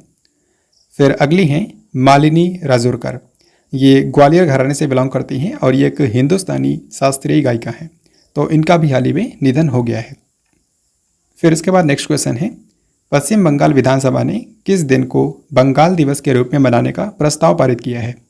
तो हाल ही में पश्चिम बंगाल की विधानसभा ने एक प्रस्ताव पारित किया है जिसके तहत अब से वहाँ पर जो बंगाली नववर्ष होता है, जिसको पोइला बैसाख भी कहा जाता है, उसको अब से बंगाल दिवस के रूप में सेलिब्रेट किया जाएगा। तो कब इसको मनाया जाएगा, 15 अप्रैल को ये डेट फिक्स की गई है। सो आंसर होगा ऑप्शन ए। देन इसके बाद ये क्वेश्चन अपॉइंटमेंट से है। इसमें आपको बताना है कि प्रेस सूचना ब्यूरो यानी कि पीआईबी के नए महानिदेशक का पदभार किसने संभाला है। तो 1 सितंबर से पीआईबी के नए डायरेक्टर जनरल बन गए हैं मनीष देसाई। तो यहाँ पर आंसर है ऑप्शन ए। और आई होप आपने इसका राइट आंसर किया होगा, हम लोगों ने ऑलरेडी इसके बारे में पढ़ लिया है। फिर इसके बाद नेक्स्ट क्वेश्चन है, 16 अगस्त से लेकर के 2 सितंबर तक G20 फिल्म महोत्सव कौन से शहर के अंदर आयोजित किया गया। G20 फिल्म फेस्टिवल ये हाल ही में हुआ था नई दिल्ली के अंदर, क्योंकि आप जानते हैं इस बार G20 का मेज़बान अपना भारत था। तो भारत के अंदर ही राजधानी नई दिल्ली के अंदर G20 फिल्म फेस्टिवल हुआ, यानी कि इसमें G20 कंट्रीज़ की जो फिल्में हैं वो दिखाई गई थी। इसमें सबसे जो पहली फिल्म दिखाई गई, यानी कि जो ओपनिंग फिल्म थी, उसके बारे में आपको ज़रूर याद रखना है, क्योंकि वो थी सत्यजीत रे की पाथेर पांचाली। तो ये आपको जरूर याद रखना है। आगे देखते हैं। वित्त वर्ष 2023-24 की पहली तिमाही में भारत की जीडीपी वृद्धि दर कितने % रही? तो ये सरकार के आधिकारिक आंकड़े हैं। एनएसओ ने इसको जारी किया है, यानी कि नेशनल स्टैटिस्टिकल ऑफिस ने। तो उसके मुताबिक मौजूदा वित्त वर्ष की पहली तिमाही में भारत की जीडीपी ग्रोथ रेट रही है 7.8%। तो ये फर्स्ट क्वार्टर का डेटा है, यानी कि अप्रैल से लेकर के जून के बीच में भारत की जीडीपी ग्रोथ रेट रही है 7.8%। फिर अगला क्वेश्चन स्पोर्ट्स से है। इसमें आपको बताना है कि बाकू में आयोजित किए गए ISSF विश्व निशानेबाजी चैंपियनशिप 2023 में भारत ने कितने स्वर्ण पदक जीते हैं? तो इस बार शूटिंग के अंदर जो वर्ल्ड चैंपियनशिप हुई है उसका आयोजन किया गया था अजरबैजान की राजधानी बाकू में। तो सबसे पहली बात तो आपको इसमें यही याद रखनी है, इसमें भारत ने कुल 14 मेडल जीते हैं, जिनमें से 6 तो गोल्ड मेडल हैं। सो करेक्ट आंसर होगा ऑप्शन नंबर बी। अब आइए मैं आपको इस पूरे टूर्नामेंट के बारे में बता देता हूँ। तो अजरबैजान की राजधानी बाकू के अंदर इस बार की शूटिंग के अंदर वर्ल्ड चैंपियनशिप हुई है। इसमें नंबर 1 पर आया था चाइना कंट्री, जिसने सर्वाधिक गोल्ड जीते हैं। फिर भारत की बात करें तो भारत इसमें तीसरे नंबर पर था, क्योंकि भारत के खिलाड़ियों ने 6 गोल्ड मेडल जीता है और 8 ब्रॉन्ज मेडल जीता है, यानी कि कुल मिलाकर के भारत ने 14 मेडल जीते हैं। भारत ने यहाँ पर जो गोल्ड मेडल जीते हैं 6, इनमें से आपको सिर्फ एक ही याद रखना है, क्योंकि ये इंडिविजुअल कैटेगरी में जीता है अमनप्रीत सिंह ने। तो इन्होंने पुरुषों की 25 मीटर स्टैंडर्ड पिस्टल कैटेगरी के अंदर गोल्ड मेडल भारत को दिलाया है। फिर ये क्वेश्चन देखिए, ये भी इसी से रिलेटेड है और यही क्वेश्चन है कि बाकू में आयोजित किए गए ISSF विश्व चैंपियनशिप 2023 के अंदर किसने 25 मीटर स्टैंडर्ड पिस्टल स्पर्धा में गोल्ड जीता है? तो आंसर इसका हो जाएगा अमनप्रीत सिंह। देन इसके बाद नेक्स्ट क्वेश्चन है, किस राज्य सरकार ने गृह लक्ष्मी योजना शुरू की है? तो इसके बारे में आपको ऑलरेडी पता होगा, क्योंकि जब इस योजना की अनाउंसमेंट हुई थी तब भी मैंने आपको बताया था और अभी इस योजना को लॉन्च कर दिया गया है। तो गृह लक्ष्मी योजना जो है ये कर्नाटक सरकार की योजना है। इसमें क्या होगा, राज्य की जो गरीब महिलाएं हैं, जो महिला मुखिया हैं घरों की, उनको 2000 रुपये मंथली ट्रांसफ़र किए जाएंगे। तो उनकी हेल्प की जाएगी, उनको मासिक रूप से 2000 रुपये दिए जाएंगे। फिर इसके बाद अगला सवाल है, पर्यटन मंत्रालय के द्वारा वर्ष 2023 के लिए कितने पर्यटन गांवों को भारत के सर्वश्रेष्ठ पर्यटन गांवों के रूप में चुना गया है? तो हाल ही में भारत के पर्यटन मंत्रालय ने देश के अंदर 35 ऐसे गांव हैं जिनको बेस्ट टूरिज्म विलेजेस के रूप में डिक्लेयर किया है। तो इसका सही आंसर है ऑप्शन नंबर बी 35। इनमें से 5 ऐसे गांव हैं जिनको गोल्ड कैटेगरी में बेस्ट टूरिज्म विलेजेस का अवार्ड दिया गया है। इनमें से एक तो है जम्मू कश्मीर का दवार गांव, फिर दूसरा है उत्तराखंड का सरमौली, तीसरा है मिजोरम का रीक, चौथा है केरल का कंथालोर और 5वां है मध्य प्रदेश का मडला। तो ये 5 गांव ऐसे हैं जिनको गोल्ड कैटेगरी में बेस्ट टूरिज्म विलेजेस का अवार्ड मिला है। सैफ अंडर 16 चैंपियनशिप 2023 कौन से देश ने जीती है? सैफ का मतलब है साउथ एशियन फुटबॉल फेडरेशन। तो ये वो संस्था है जो कि साउथ एशिया के लेवल पर फुटबॉल के टूर्नामेंट्स आयोजित करती है। तो इसके द्वारा हाल ही में जो अंडर 16 चैंपियनशिप हुई है इसको भारत ने जीता है और भारत ने फाइनल में बांग्लादेश को हराया था। इसमें आपसे ये भी पूछ सकते हैं कि इसका आयोजन कहाँ पर हुआ था? तो इसका आयोजन भूटान के अंदर किया गया था। इसी तरीके से अगला सवाल देखिए, इसमें पूछा गया है कि सैफ अंडर 19 फुटबॉल चैंपियनशिप कौन से देश ने जीता है? तो अंडर 19 लेवल का जो टूर्नामेंट हुआ उसको भी भारत ने जीता है और भारत ने इसमें फाइनल में पाकिस्तान को हराया था। तो यहाँ पर पाकिस्तान को भारत ने हरा करके जीता है और इसका आयोजन किया गया था नेपाल के अंदर। फिर ये क्वेश्चन अपॉइंटमेंट का बहुत ही महत्वपूर्ण क्वेश्चन है। इसमें आपको बताना है कि भारतीय फिल्म और टेलीविज़न संस्थान यानी कि FTII के नए अध्यक्ष कौन बन गए हैं? FTII का मतलब है film and television institute of India. तो ये पुणे के अंदर बेस्ड एक सरकारी संस्था है और इसके हाल ही में नए अध्यक्ष बन गए हैं R माधवन। यहाँ पर करेक्ट आंसर होगा ऑप्शन नंबर सी। इनसे पहले थे शेखर कपूर, लेकिन अब R माधवन को FTII का अध्यक्ष बनाया गया है। टाइम्स स्क्वायर पर गाना लॉन्च करने वाली पहली भारतीय फिल्म कौन सी बन गई है? तो टाइम्स स्क्वायर जो है ये आप जानते हैं अमेरिका के न्यूयॉर्क में है और यहाँ पर हाल ही में एक भारतीय फिल्म का सॉन्ग रिलीज़ किया गया था। इस फिल्म का नाम है द वैक्सीन वार। तो ये जो मूवी है ये विवेक अग्निहोत्री की फिल्म है। इसका एक गाना है सृष्टि से पहले, तो उसी को हाल ही में टाइम्स स्क्वायर पर लॉन्च किया गया था। इंडिया स्मार्ट सिटी अवार्ड्स 2022 में कौन से शहर ने राष्ट्रीय स्मार्ट सिटी पुरस्कार जीता है? तो सबसे पहले आपको बता दूं कि हाल ही में 27 सितंबर को इंडिया स्मार्ट सिटी कॉन्क्लेव 2023 का आयोजन किया गया था मध्य प्रदेश के इंदौर शहर के अंदर। तो वहीं पर भारत की राष्ट्रपति द्रौपदी मुर्मू ने इंडिया स्मार्ट सिटी अवार्ड्स 2022 के जो विजेता थे उनको पुरस्कृत किया। तो इसमें राष्ट्रीय स्मार्ट सिटी पुरस्कार जो है वो इंदौर शहर को दिया गया है। सो करेक्ट आंसर होगा ऑप्शन ए।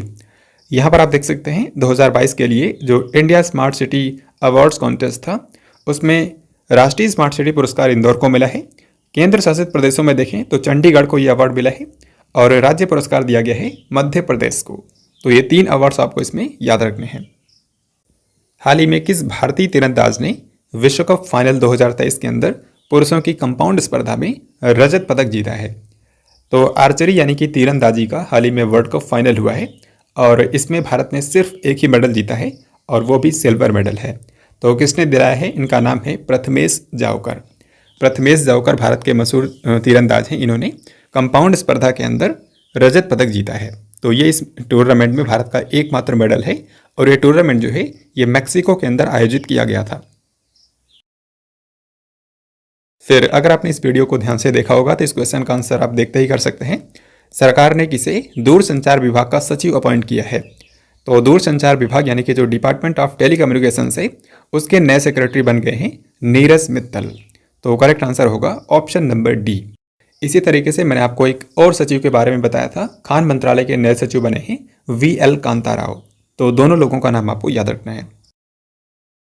देन इसके बाद अगला सवाल है, भारत और किस देश के सर्वोच्च न्यायालय ने न्यायिक सहयोग के लिए समझौता ज्ञापन पर हस्ताक्षर किए?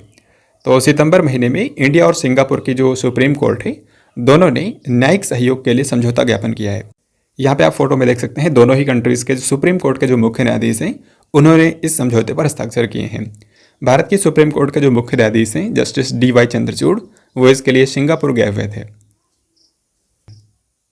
एशियाई टेबल टेनिस चैंपियनशिप 2023 का आयोजन कौन से देश के अंदर किया गया है? तो इस बार एशिया लेवल पर जो टेबल टेनिस चैंपियनशिप हुई है वो दक्षिण कोरिया के प्योंगचांग शहर के अंदर आयोजित की गई थी।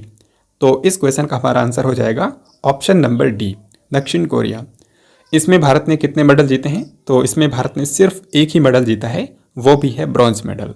क्योंकि भारत की जो टेबल टेनिस की पुरुषों की टीम गई थी उसने यहाँ पर ब्रॉन्ज मेडल जीता है। तो ये इसमें भारत का एकमात्र मेडल है।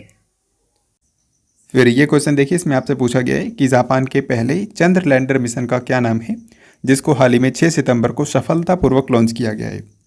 तो जापान ने हाल ही में अपना पहला मून लैंडर मिशन लॉन्च किया है, यानी कि ये जो मिशन है ये चंद्रमा पर लैंड करेगा। तो इस मिशन का नाम है स्लिम, SLIM। तो करेक्ट आंसर हो गया ऑप्शन नंबर ए। इसी मिशन को मून स्नाइपर मिशन भी बोला जाता है।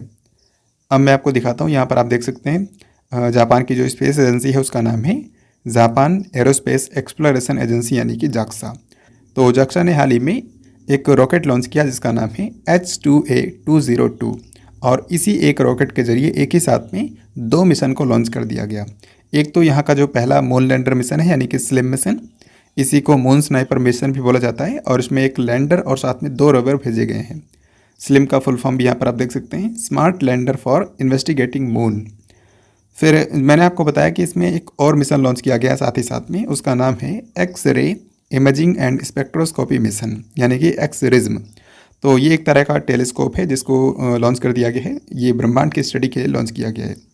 तो अगला सवाल देखिए, ये इसी के बारे में है कि एक्स-रे इमेजिंग और स्पेक्ट्रोस्कोपी मिशन को किस अंतरिक्ष एजेंसी ने लॉन्च किया है? तो इसका सही आंसर होगा ऑप्शन बी यानी कि जाक्सा। जापान की स्पेस एजेंसी जाक्सा ने इसको लॉन्च किया है।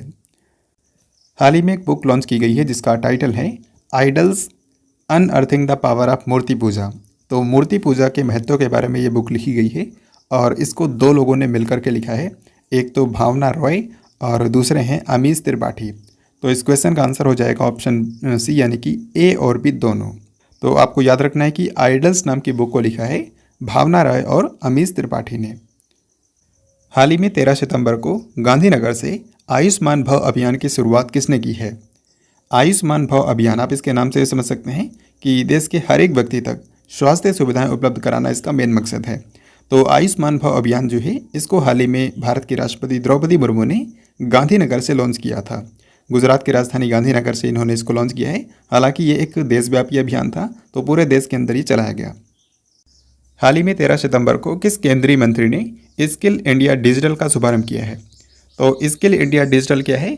ये एक ऑनलाइन प्लेटफॉर्म है जो कि भारत में लोगों को कौशल प्रदान करने के लिए शुरू किया गया है। तो भारत में जो भी लोगों को स्किल प्रोवाइड करने से रिलेटेड इनिशिएटिव्स हैं, उन सभी को इसी एक पोर्टल पर इंटीग्रेट कर दिया गया है। तो ये एक इंटीग्रेटेड पोर्टल है भारत में स्किल्स के लिए। तो इस क्वेश्चन का आंसर होगा ऑप्शन सी, यानी कि धर्मेंद्र प्रधान। तो ये भारत के कौशल विकास और उद्यमिता मंत्री हैं और ये शिक्षा मंत्री भी हैं। इन्होंने हाल ही में इसको लॉन्च किया है। फिर ये क्वेश्चन स्पोर्ट्स से है। इसमें आपको बताना है कि 132 में डूरंड कप 2023 फुटबॉल टूर्नामेंट का खिताब किस टीम ने जीता है? तो डूरंड कप जो है ये एशिया का सबसे पुराना फुटबॉल टूर्नामेंट है और इस बार इसको जीता है मोहन बागान क्लब ने। तो इस क्वेश्चन का आंसर हो गया ऑप्शन नंबर सी। और मोहन बागान क्लब ने इस बार ईस्ट बंगाल को फाइनल में हराया है।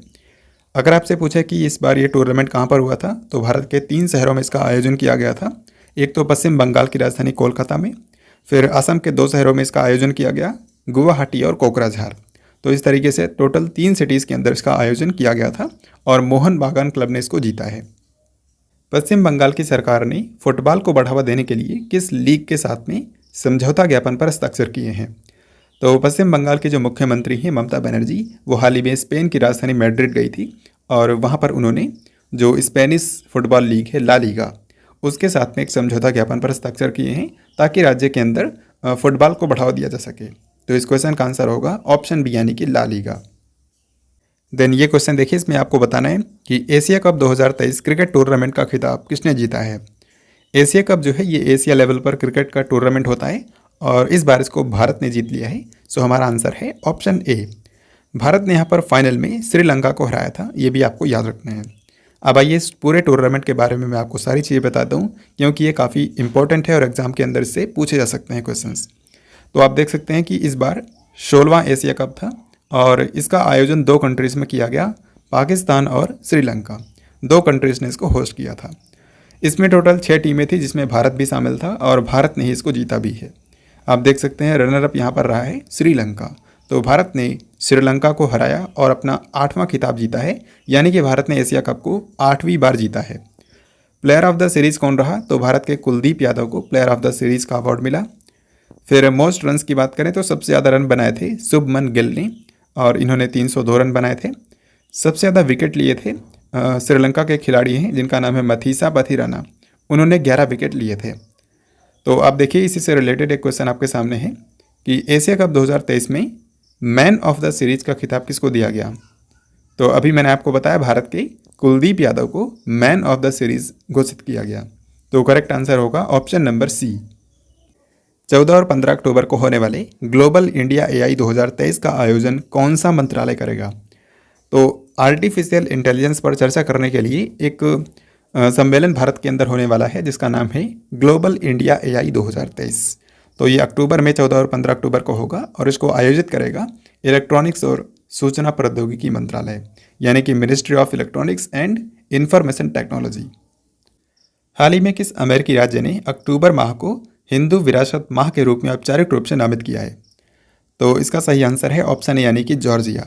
तो जॉर्जिया जो है ये एक अमेरिकी स्टेट है और इसने हाल ही में अक्टूबर मंथ को हिंदू विरासत माह के रूप में डिक्लेयर किया है, क्योंकि अक्टूबर का जो महीना होता है ये हिंदू कम्युनिटी के लिए काफ़ी महत्वपूर्ण है, क्योंकि इस वक्त कई सारे त्यौहार मनाए जाते हैं। तो अक्टूबर महीने को जॉर्जिया ने हिंदू विरासत माह के रूप में डिक्लेयर किया है। श्रीलंका में भारत के अगले उच्चायुक्त के रूप में किसे नियुक्त किया गया है? तो श्रीलंका जो कि भारत का पड़ोसी देश है, वहाँ पर भारत के अगले उच्चायुक्त होंगे संतोष झा। तो इनको श्रीलंका में भारत का नया हाई कमिश्नर अपॉइंट किया गया है। इसी तरीके से अगला सवाल है कि ऑस्ट्रेलिया में भारत का अगला उच्चायुक्त किसे नियुक्त किया गया है? तो ऑस्ट्रेलिया में भारत के अगले उच्चायुक्त होंगे गोपाल बागले। तो ये दोनों ही अपॉइंटमेंट्स काफ़ी महत्वपूर्ण है। एक बार मैं आपको फिर से बता देता हूँ। श्रीलंका में भारत के अगले उच्चायुक्त होंगे संतोष झा और ऑस्ट्रेलिया में भारत के अगले उच्चायुक्त होंगे गोपाल बागले। हाल ही में भारत का पहला UPI ATM कहाँ पर लॉन्च किया गया है? So this is very important question. देश का पहला UPI ATM इंस्टॉल किया गया है मुंबई शहर के अंदर। आप इसको देख भी सकते हैं और इसमें क्या होता है, डेबिट कार्ड और क्रेडिट कार्ड लगाने की ज़रूरत नहीं पड़ती है। किसी भी UPI ऐप के ज़रिए आप इससे पैसे निकाल सकते हैं। तो मुंबई के अंदर ये यूपीआई एटीएम इंस्टॉल किया गया है। इसको दो कंपनियों ने मिलकर इंस्टॉल किया है। एक तो भारत की कंपनी है जिसको बोलते हैं एनपीसीआई यानी कि national payments corporation of India limited, और दूसरी है जापान की company Hitachi payment services. Hitachi payment services और एनपीसीआई ने मिलकर के इसको मुंबई के अंदर इंस्टॉल किया है। हाल ही में भारत के जल शक्ति मंत्रालय ने 14 और 15 सितंबर को कौन से स्थान पर बांध सुरक्षा पर एक अंतर्राष्ट्रीय सम्मेलन आयोजित किया? तो डैम सेफ्टी पर हाल ही में एक अंतर्राष्ट्रीय सम्मेलन हुआ है जिसको जल शक्ति मंत्रालय ने राजस्थान की राजधानी जयपुर के अंदर आयोजित किया था। तो यहाँ पर करेक्ट आंसर होगा ऑप्शन ए। भारत के अंदर भी लगभग 200 से ज़्यादा ऐसे डैम्स हैं जो कि 100 साल से भी ज़्यादा पुराने हैं, तो उनकी सेफ्टी काफ़ी महत्वपूर्ण है। तो इसी पर चर्चा करने के लिए ये सम्मेलन हाल ही में राजस्थान की राजधानी जयपुर के अंदर हुआ था। इसका उद्घाटन किसने किया था? तो भारत के जो उपराष्ट्रपति हैं जगदीप धनखड़, उन्होंने इसका उद्घाटन किया था। आप इसकी थीम भी देख सकते हैं। इसकी थीम रखी गई थी ensuring Nations prosperity through safe and secure dams. अब हम लोग देखते हैं कि इस महीने के अंदर कौन कौन से इंपॉर्टेंट सम्मेलन हुए हैं जो कि आपको याद रखने हैं। तो कई सारे सम्मेलन हैं जो कि महत्वपूर्ण हैं, आपको याद रखने हैं। सबसे पहले तो हम लोग देखेंगे कि जो भारत के अंदर हुए हैं उनमें से एक है 18वां G20 शिखर सम्मेलन। तो इसमें G20 के लीडर्स आए हुए थे और ये नई दिल्ली के अंदर आयोजित किया गया। इसके अध्यक्ष थे भारत के प्रधानमंत्री नरेंद्र मोदी। इंडो पैसिफिक सेना प्रमुखों का सम्मेलन भी नई दिल्ली के अंदर इस बार हुआ है। नई दिल्ली के अंदर आप देख सकते हैं कई सारे सम्मेलन हुए हैं, तो उनको मैंने एक साथ ही लिख दिया है। अंतर्राष्ट्रीय अधिवक्ता सम्मेलन 2023 यानी कि जो लॉयर्स का कॉन्फ्रेंस हुआ है, ये भी नई दिल्ली के अंदर हुआ था और पीएम मोदी ने इसका उद्घाटन किया था। भारत ऊर्जा संक्रमण शिखर सम्मेलन यानी कि इंडिया एनर्जी ट्रांजिशन समिट, ये भी नई दिल्ली के अंदर हुआ है। वैश्विक कौशल शिखर सम्मेलन यानी कि ग्लोबल स्किल्स समिट, ये भी नई दिल्ली के अंदर हुआ है। अंतर्राष्ट्रीय एरोस्पेस सम्मेलन, ये ग्वालियर मध्य प्रदेश के अंदर हुआ है। 5वां विश्व कॉफ़ी सम्मेलन हुआ है कर्नाटक की राजधानी बेंगलुरु के अंदर। और अभी मैंने आपको बताया कि बांध सुरक्षा पर अंतर्राष्ट्रीय सम्मेलन 2023 हुआ है जयपुर के अंदर, जो कि राजस्थान की राजधानी है, और इसका उद्घाटन किया था भारत के उपराष्ट्रपति जगदीप धनखड़ ने। तीसरा अखिल भारतीय राजभाषा सम्मेलन इस बार कहाँ हुआ था? तो महाराष्ट्र के पुणे के अंदर इसका आयोजन किया गया था। अब ये वो सम्मेलन है जो कि इंडिया के बाहर हुए हैं, जैसे कि संयुक्त राष्ट्र महासभा का 78वां सत्र जो 78 सेशन शुरू हुआ है यूनाइटेड नेशन जनरल असेंबली का, उसका हाल ही में सम्मेलन हुआ था अमेरिका के न्यूयॉर्क के अंदर, और उसमें भारत को रिप्रेजेंट किया था डॉक्टर एस जयशंकर ने, जो कि विदेश मंत्री हैं। फिर इसके अलावा जकार्ता इंडोनेशिया के अंदर ये 3 सम्मेलन हुए थे। एक तो 43वां आसियान शिखर सम्मेलन, 20वां आसियान भारत शिखर सम्मेलन और 18वां पूर्वी एशिया शिखर सम्मेलन। तो ये तीनों ही सम्मेलन एक ही जगह पर हुए थे, इंडोनेशिया की राजधानी जकार्ता में। और यहाँ पर आप क्लियरली देख सकते हैं कि जो 20वां आसियान इंडिया समिट हुआ है और 18वां ईस्ट एशिया समिट हुआ है, इन दोनों में भारत को रिप्रेजेंट किया था भारत के प्रधानमंत्री नरेंद्र मोदी ने। तो इन सभी सम्मेलनों के बारे में आपको याद रखना है। निश्चित रूप से आपके एग्जाम्स के अंदर इनसे रिलेटेड क्वेश्चंस आ सकते हैं। निम्न में से किस मंत्रालय ने वैश्विक कार्यक्रम मिशन लाइफ के तहत ट्रैवल फॉर लाइफ लॉन्च किया है? तो ट्रैवल फॉर लाइफ जो है ये एक इनिशिएटिव है जो कि मिशन लाइफ के अंडर ही शुरू किया गया है। तो भारत के पर्यटन मंत्रालय ने इसको शुरू किया है। सो हमारा करेक्ट आंसर होगा ऑप्शन नंबर बी। और इसका मेन मकसद है, इसके 2 मुख्य मकसद हैं। एक तो यह है कि भारत के अंदर ग्रामीण पर्यटन को बढ़ावा देना है, यानी कि जो भारत में रूरल एरियाज हैं वहाँ पर जो पर्यटक हैं उनको जाने के लिए प्रोत्साहित करना है।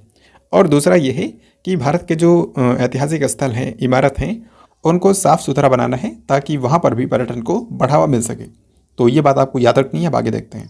नोबेल फाउंडेशन ने 2023 के नोबेल पुरस्कारों के लिए पुरस्कार राशि को बढ़ा करके कितना कर दिया है? तो नोबेल फाउंडेशन के द्वारा जो नोबेल पुरस्कार दिए जाते हैं 2023 के अंदर इसमें 1 मिलियन करोड़ की वृद्धि की गई है। यानी कि पहले 10 मिलियन करोड़ दिए जाते थे, इस बार ये पुरस्कार राशि बढ़ाकर कर दी गई है 11 मिलियन। तो करेक्ट आंसर यहाँ पर हो जाएगा ऑप्शन नंबर डी। नोबेल पुरस्कारों की जो अनाउंसमेंट होती है हर साल, वो अक्टूबर महीने में होती है और फिर 10 दिसंबर को ये जो पुरस्कार हैं ये विजेताओं को प्रदान किए जाते हैं। नोबेल पुरस्कार की शुरुआत 1901 के अंदर हुई थी और ये टोटल 6 फील्ड में दिए जाते हैं। विश्व की सबसे ऊंची नटराज की प्रतिमा कौन से शहर के अंदर स्थापित की गई है? तो दुनिया की जो सबसे ऊंची नटराज की स्टैचू है वो दिल्ली के अंदर भारत मंडपम के जस्ट सामने स्थापित की गई है। आप जानते हैं कि हाल ही में भारत मंडपम जो कन्वेंशन सेंटर है वहीं पर इस बार का G20 सम्मेलन हुआ था। तो उसी भारत मंडपम के सामने ये नटराज की स्टैचू स्थापित की गई है, जो कि पूरी दुनिया की सबसे ऊंची नटराज की प्रतिमा है और इसकी हाइट है 28 फीट। और आपको बता दूं कि इसको अष्ट धातु से बनाया गया है। इसके जो वास्तुकार हैं उनका नाम यहाँ पर आप देख सकते हैं। इसके मूर्तिकार हैं राधा कृष्ण सतपथी और उनकी टीम। तो तमिलनाडु में इसको बनाया गया था और फिर दिल्ली में ला करके इसको भारत मंडपम के सामने स्थापित किया गया। पीएम नरेंद्र मोदी ने भारत अंतर्राष्ट्रीय सम्मेलन और एक्सपो सेंटर यशोभूमि के पहले चरण का उद्घाटन कहाँ पर किया है? तो यशोभूमि नाम से एक इंडिया इंटरनेशनल कन्वेंशन और एक्सपो सेंटर बनाया जा रहा है, जिसका पहला चरण हाल ही में उद्घाटन किया है पीएम नरेंद्र मोदी ने। तो ये पूरे एशिया का सबसे बड़ा कन्वेंशन सेंटर होगा, जहां पर सम्मेलन और प्रदर्शनियों का आयोजन किया जाएगा। तो ये कहां पर है? नई दिल्ली के द्वारका में है। सो करेक्ट आंसर होगा ऑप्शन नंबर सी, नई दिल्ली के द्वारका में इसको बनाया गया है। निम्न में से कौन से राज्य के अंदर स्थित शांति निकेतन को यूनेस्को की विश्व धरोहर स्थलों की सूची में शामिल कर लिया गया है? तो शांति निकेतन आप जानते हैं पश्चिम बंगाल के अंदर है और यहीं पर शांति निकेतन नगर में ही विश्व भारती विश्वविद्यालय भी है, जिसको रविन्द्रनाथ टैगोर ने स्थापित किया था। तो शांति निकेतन को हाल ही में यूनेस्को की वर्ल्ड हेरिटेज साइट्स की लिस्ट में शामिल कर लिया गया है और ये भारत का 41वां विश्व धरोहर स्थल बन गया है। तो इस क्वेश्चन का करेक्ट आंसर हो जाएगा ऑप्शन डी यानी कि पश्चिम बंगाल। इसी तरीके से अगला सवाल है कि कौन से राज्य में स्थित होयसला मंदिर समूह को यूनेस्को की विश्व धरोहर सूची में शामिल कर लिया गया है? होयसला टेम्पल्स जो हैं ये आप जानते हैं कर्नाटक के अंदर हैं और इनको इस बार यूनेस्को की वर्ल्ड हेरिटेज साइट्स की लिस्ट में शामिल कर लिया गया है। तो करेक्ट आंसर है यहाँ पर ऑप्शन नंबर सी, कर्नाटक। यहाँ पर आपको यह भी याद रखना है कि जो होयसला टेम्पल्स हैं ये भारत में 42वां वर्ल्ड हेरिटेज साइट है। ये भी आपको यहाँ पर याद रखना है, ऐसे भी पूछ सकते हैं। आप यहाँ पर देख सकते हैं मैंने लिख दिया है भारत का 41वां यूनेस्को विश्व धरोहर स्थल बन गया है शांति निकेतन, जो कि पश्चिम बंगाल में है, और भारत का 42वां यूनेस्को विश्व धरोहर स्थल बना है होयसला मंदिर समूह, जो कि कर्नाटक में है। तो दोनों के बारे में आपको याद रखना है। मध्य प्रदेश में आदि शंकराचार्य की 108 फीट ऊंची प्रतिमा का अनावरण किया गया है, इसका नाम क्या है? तो यहाँ पर आप इस स्टैचू को देख सकते हैं। ये आदि शंकराचार्य की दुनिया की सबसे ऊंची स्टैचू है और इसको मध्य प्रदेश के खंडवा जिले के अंदर ओंकारेश्वर में स्थापित किया गया है। तो 108 फीट ऊंची इस स्टैचू को नाम दिया गया है स्टैच्यू ऑफ वननेस, यानी कि एकात्मकता की प्रतिमा। तो करेक्ट आंसर यहाँ पर होगा ऑप्शन सी। मध्य प्रदेश के जो मुख्यमंत्री हैं शिवराज सिंह चौहान, उन्होंने हाल ही में इसका उद्घाटन किया था। तीसरा अखिल भारतीय राजभाषा सम्मेलन 14 और 15 सितंबर को कौन से शहर में आयोजित किया गया है? तो अखिल भारतीय राजभाषा सम्मेलन का तीसरा संस्करण इस बार हुआ है, जो कि महाराष्ट्र के पुणे में आयोजित किया गया। अगर आपने अभी तक इस वीडियो को ध्यान से देखा होगा तो डेफिनेटली आपने इसका आंसर करेक्टली किया होगा। अभी मैंने आपको जब सारे सम्मेलनों के बारे में बताया था तो इसके बारे में भी मैंने आपको जानकारी दी थी। तो महाराष्ट्र के पुणे के अंदर तीसरा अखिल भारतीय राजभाषा सम्मेलन इस बार आयोजित किया गया है। 15 सितंबर को किस शहर के अंदर आखिरी डीजल से चलने वाली डबल डेकर बस रिटायर हो गई है? तो डबल डेकर बस क्या होती है? इसमें 2 डेक होते हैं ऊपर और नीचे और इसमें यात्री बैठ सकते हैं। तो डीजल से चलने वाली आखिरी डबल डेकर बस हाल ही में रिटायर हो गई है मुंबई के अंदर। अब इसकी जगह पर इलेक्ट्रिक डबल डेकर बसें आ गई हैं, तो अब इस डीजल से चलने वाली डबल डेकर बस को रिटायर कर दिया गया है। तो करेक्ट आंसर होगा ऑप्शन बी। हाल ही में भारत की किस कंपनी ने स्मैश नाम से लैपटॉप और माइक्रो पीसी लॉन्च किए हैं? तो स्मैश नाम से लैपटॉप और माइक्रो पीसी को लॉन्च किया है ITI लिमिटेड ने। ये भारत सरकार के अंडर एक सरकारी कंपनी है और इसी ने हाल ही में इंटेल कंपनी के साथ में मिल करके ये स्मैश नाम से माइक्रो पीसी और लैपटॉप को लॉन्च किया है। तो करेक्ट आंसर होगा ऑप्शन डी। टाइम मैगजीन के द्वारा जारी किए गए 2023 की विश्व की सर्वश्रेष्ठ कंपनियों की सूची में एकमात्र भारतीय कंपनी कौन सी है? तो हाल ही में टाइम पत्रिका ने 2023 के लिए दुनिया की सर्वश्रेष्ठ कंपनियों की सूची जारी की है। टोटल 100 कंपनियों की लिस्ट जारी हुई है और इसमें इन्फोसिस जो है वो भारत की तरफ से टॉप पर है। ओवरऑल 100 में इसकी जो रैंक है वो है 64th। तो अब यहाँ पर आप ये भी जानना चाहेंगे कि नंबर 1 पर कौन सी कंपनी है? तो नंबर 1 पर है माइक्रोसॉफ्ट। यहाँ पर भी आप इसको देख सकते हैं। हाल ही में टाइम पत्रिका ने वर्ल्ड्स बेस्ट कंपनीज ऑफ 2023 नाम से एक लिस्ट निकाली है और इस लिस्ट के अंदर नंबर 1 पर है माइक्रोसॉफ्ट कंपनी, जो कि अमेरिका में है। सेकंड पर है एप्पल कंपनी जो कि अगेन अमेरिका में है, और थर्ड पर भी अमेरिका की ही कंपनी है अल्फाबेट जो कि गूगल की पेरेंट कंपनी है। इसी तरीके से अगर आप देखते जाएंगे तो 64वें नंबर पर आपको भारत की एक कंपनी मिलेगी जिसका नाम है इन्फोसिस, और ये एकमात्र भारतीय कंपनी है जिसको इस पूरी लिस्ट में शामिल किया गया है। फीबा बास्केटबॉल विश्व कप 2023 का खिताब किस देश ने जीता है? तो बास्केटबॉल का जो विश्व कप है वो हाल ही में आयोजित किया गया था। सबसे पहली बात आपको इसमें याद रखनी है कि ये हुआ कहाँ पर है। तो इसको 3 कंट्रीज ने मिलकर के होस्ट किया है। एक तो फिलीपींस, दूसरा कंट्री है जापान, और तीसरा कंट्री है इंडोनेशिया। तो इस बार बास्केटबॉल का जो वर्ल्ड कप हुआ है वो इन 3 कंट्रीज में आयोजित किया गया, फिलीपींस, जापान और इंडोनेशिया। लेकिन सवाल में पूछा गया है कि इसको जीता किसने है, तो इसको जीता है जर्मनी ने। सो करेक्ट आंसर होगा हमारा ऑप्शन सी, जर्मनी ने इसको जीता है और इसने फाइनल में सर्बिया को हरा दिया था। तो इस टूर्नामेंट के बारे में आपको यही 2-3 बातें याद रखनी है। आयोजन कहाँ पर हुआ है, जीता किसने है, और उपविजेता कौन रहा है। हाल ही में आरबीआई ने उपयोगकर्ताओं को विभिन्न बैंकों में लावारिस जमा राशि का पता लगाने के लिए कौन सा केंद्रीकृत वेब पोर्टल लॉन्च किया है? तो इसका सही आंसर है ऑप्शन ए यानी कि उद्गम पोर्टल। उद्गम का फुल फॉर्म भी है जो कि यहाँ पर मैं आपको दिखाता हूँ। उद्गम का पूरा नाम है unclaimed deposits gateway to access information, यानी कि जो बैंकों के अंदर लावारिस जमा राशि है उसको खोजने में हेल्प करेगा ये पोर्टल। तो कहीं भी अगर अनक्लेम्ड डिपॉजिट्स हैं, लावारिस जमा राशि है, तो उसको आसानी से इस पोर्टल के जरिए सर्च किया जा सकता है। तो आरबीआई ने इसको लॉन्च किया है, ये आपको याद रखना है। नेक्स्ट क्वेश्चन में आपको बताना है कि देश का पहला भूमिगत विद्युत ट्रांसफार्मर कौन से शहर के अंदर स्थापित किया गया है? तो देश के अंदर पहली बार अंडरग्राउंड पावर ट्रांसफार्मर स्थापित किया गया है। यहाँ पर आप इसको देख सकते हैं। तो इसको जमीन के अंदर स्थापित किया गया है बेंगलुरु के अंदर। तो सही उत्तर यहाँ पर हो जाएगा ऑप्शन नंबर सी। यहाँ पर आपको बता दूं कि ये जो भूमिगत विद्युत ट्रांसफार्मर स्थापित किया गया है इसकी क्षमता है 500 किलोवोल्ट एम्पियर।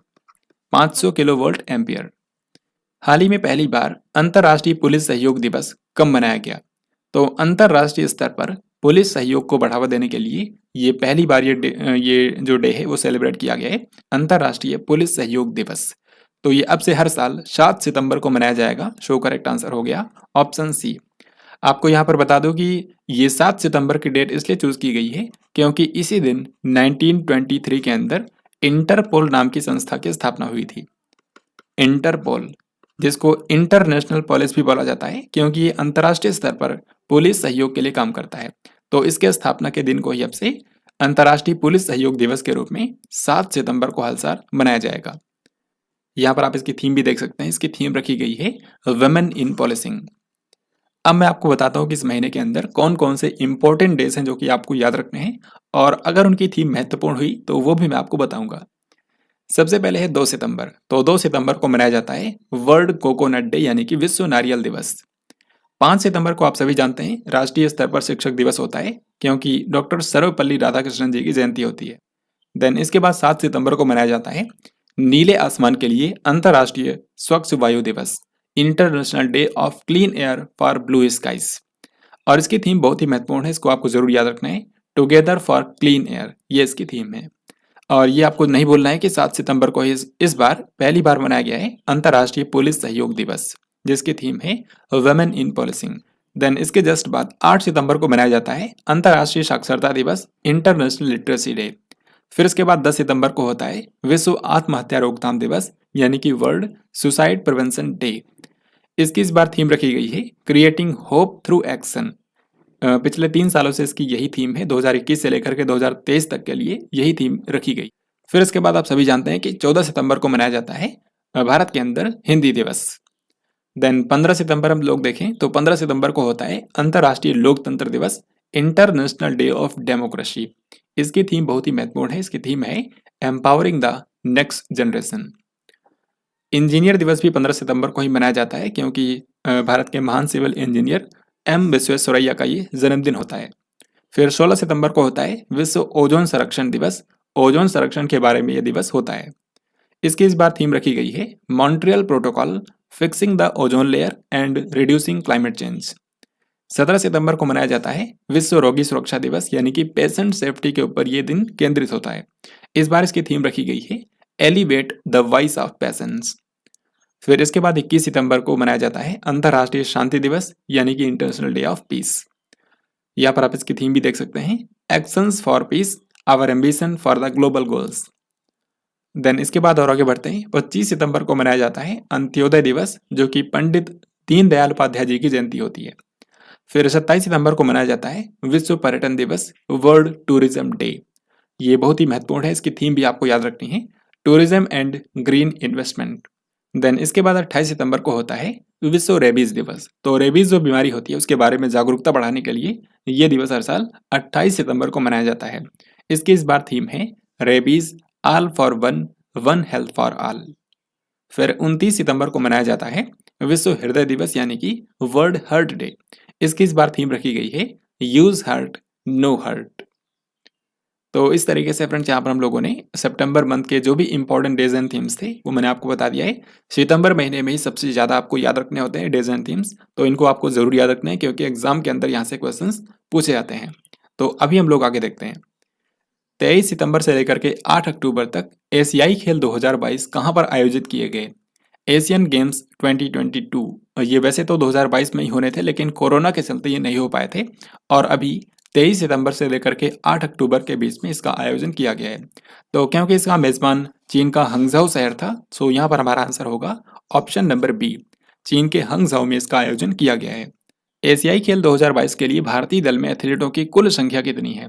तो एशियन गेम्स 2022 के अंदर जो भारतीय दल गया था उसमें टोटल 921 मेंबर्स थे, लेकिन यहाँ पर सिर्फ एथलीटों की संख्या पूछी जा रही है। इन 921 मेंबर्स में से एथलीटों की संख्या थी 655। तो करेक्ट आंसर हो जाएगा ऑप्शन नंबर सी। निम्न में से किस कंपनी को 19वें एशियाई खेलों के लिए भारतीय दल का आधिकारिक प्रायोजक नामित किया गया? 19वें एशियन गेम्स के अंदर जो भारतीय दल गया था उसका आधिकारिक प्रायोजक बनाया गया था अमूल कंपनी को। सो यहाँ पर हमारा आंसर है ऑप्शन बी। आप यहाँ पर देख सकते हैं अमूल को ऑफिशियल स्पॉन्सर बनाया गया था भारतीय दल के लिए। एशियाई खेल 2022 के उद्घाटन समारोह में भारतीय दल के ध्वजवाहक कौन थे? तो एशियन गेम्स 2022 का जो उद्घाटन समारोह था उसमें भारतीय दल के ध्वजवाहक दो लोग थे। एक तो भारतीय पुरुष हॉकी टीम के कैप्टन हरमनप्रीत सिंह और दूसरी भारत की मशहूर महिला बॉक्सर लवलीना बोरगोहेन। तो इस क्वेश्चन का आंसर होगा ऑप्शन सी यानी कि ए और बी दोनों। 2022 एशियाई खेलों में भारत ने अपना पहला मेडल कौन से खेल में जीता है? तो 2022 के एशियन गेम्स के अंदर भारत ने अपना पहला मेडल जो जीता वो सिल्वर मेडल था और ये भारत को शूटिंग के अंदर मिला है। सो हमारा आंसर है ऑप्शन बी। तो शूटिंग में 10 मीटर एयर राइफल की जो महिलाओं की इवेंट थी, 10 मीटर एयर राइफल टीम ने भारत को ये दिलाया है, वुमेन्स की टीम ने। यहाँ पर आप देख सकते हैं 19वें एशियन गेम्स के बारे में जो बेसिक इन्फॉर्मेशन है वो यहाँ पर आप पढ़ सकते हैं।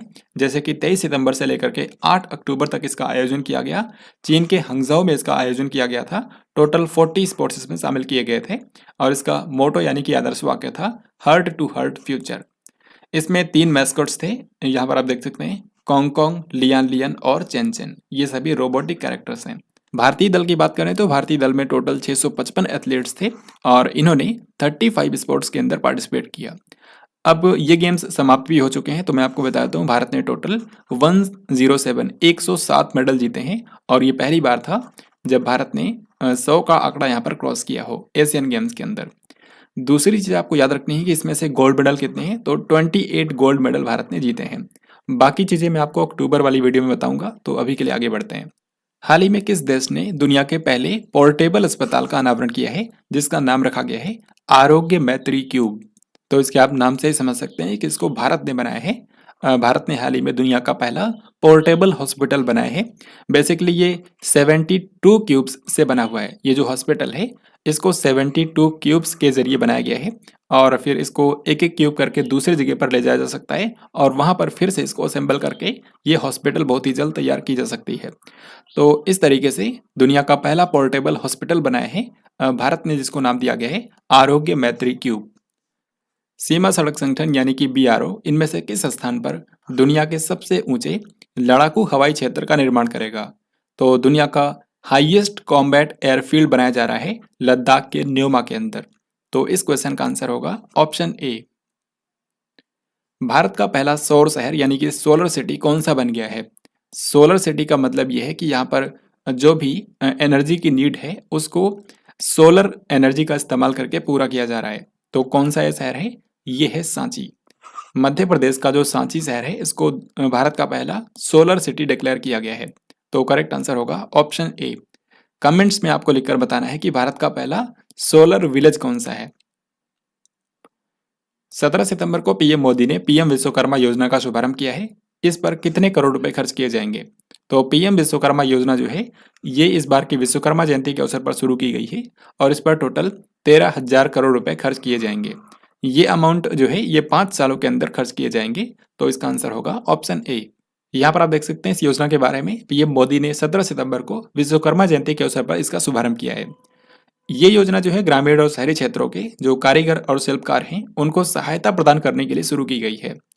इस योजना के पहले चरण में 18 पारंपरिक व्यवसायों को शामिल किया जाएगा, जैसे कि नाई, बढ़ई, लोहार, सुनार इत्यादि। फिर कैबिनेट ने 5 साल की अवधि के लिए इस पर 13,000 करोड़ रुपए खर्च की मंजूरी दी है। यानी कि अगले 5 सालों में इस पर 13,000 करोड़ रुपए खर्च किए जाएंगे और जो देश के कारीगर और शिल्पकार हैं उनकी हेल्प की जाएगी। तो किस तरीके से उनकी हेल्प की जाएगी यहाँ पर आप देख सकते हैं योजना के तहत मिलने वाले लाभ। तो पहला ये है कि कारीगरों और शिल्पकारों को पीएम विश्वकर्मा सर्टिफिकेट और पहचान पत्र दिया जाएगा। 5% की रियायती ब्याज दर के साथ में वो 3 लाख रुपए तक का ऋण ले सकते हैं और अपने कारोबार को बढ़ा सकते हैं। फिर कौशल उन्नयन, टूलकिट प्रोत्साहन और विपणन में भी उनकी हेल्प की जाएगी। तो इस तरीके से पीएम विश्वकर्मा योजना जो है वो देश के कारीगरों और शिल्पकारों के लिए है। अभी के लिए इसमें 18 पारंपरिक व्यवसायों को शामिल किया गया है शुरुआत में। तो इसके बारे में आपको ये सारी बातें याद रखनी है। अब हम लोग आगे देखते हैं। हाल ही में भारत सरकार ने 1 सितंबर 2023 से किस राज्य के अंदर इनवॉइस प्रोत्साहन योजना मेरा बिल मेरा अधिकार का शुभारंभ किया है। यानी कि इस योजना का मेन मकसद ये है कि जो देश के लोग हैं उनको बिल मांगने के लिए प्रोत्साहित करना। यानी कि वो जब भी कोई सामान खरीदें तो व्यापारी से उस चीज का बिल जरूर मांगे। तो मेरा बिल मेरा अधिकार जो है ये हाल ही में पायलट प्रोजेक्ट के रूप में 3 राज्यों के अंदर और 2 केंद्र शासित प्रदेशों के अंदर शुरू की गई है। 3 राज्य कौन कौन से हैं? तो असम है, गुजरात है, हरियाणा है। इन तीनों के अंदर शुरू किया गया है। बाकी पुदुचेरी और दादरा नगर हवेली तथा दमन और दीव जो है वहां पर भी इसको पायलट प्रोजेक्ट के रूप में शुरू किया गया है। जब ये योजना सक्सेसफुल होती है तो फिर और जगहों पर इसको शुरू किया जाएगा। तो करेक्ट आंसर यहाँ पर होगा ऑप्शन डी, यानी कि उपरोक्त सभी। तो ये योजना कैसे काम करेगी? इसमें क्या होगा, जो लोग हैं वो अपना बिल एक पोर्टल के ऊपर अपलोड कर सकते हैं। फिर उन्हीं में से लकी ड्रॉ के जरिए कुछ विनर्स का चयन किया जाएगा और उनको पुरस्कार राशि दी जाएगी। तो ऐसे इस योजना को चलाया जाएगा। 17 सितंबर 2023 को किस शहर के अंदर प्रतिष्ठित इंडिया क्लब स्थायी रूप से बंद कर दिया गया है? तो इसका आंसर आपको ऑलरेडी पता होगा। इंडिया क्लब जो लंदन में था हाल ही में उसको बंद कर दिया गया है। सो करेक्ट आंसर होगा ऑप्शन ए। फिर ये क्वेश्चन डिफेंस से है। इसमें आपको बताना है कि भारतीय नौसेना के किस युद्धपोत ने प्रथम भारत, इंडोनेशिया, ऑस्ट्रेलिया त्रिपक्षीय समुद्री अभ्यास में भाग लिया है? तो हाल ही में इंडिया, इंडोनेशिया और ऑस्ट्रेलिया इन तीनों देशों का पहली बार त्रिपक्षीय समुद्री अभ्यास हुआ है और इस अभ्यास का आयोजन किया गया था हिंद प्रशांत क्षेत्र में, यानी कि इंडो पैसिफिक रीजन में इसका आयोजन किया गया था। तो इसमें भारत की तरफ से जो जहाज भेजा गया था पार्टिसिपेट करने के लिए उसका नाम है INS सह्याद्री। तो इस क्वेश्चन का आंसर हो गया ऑप्शन सी।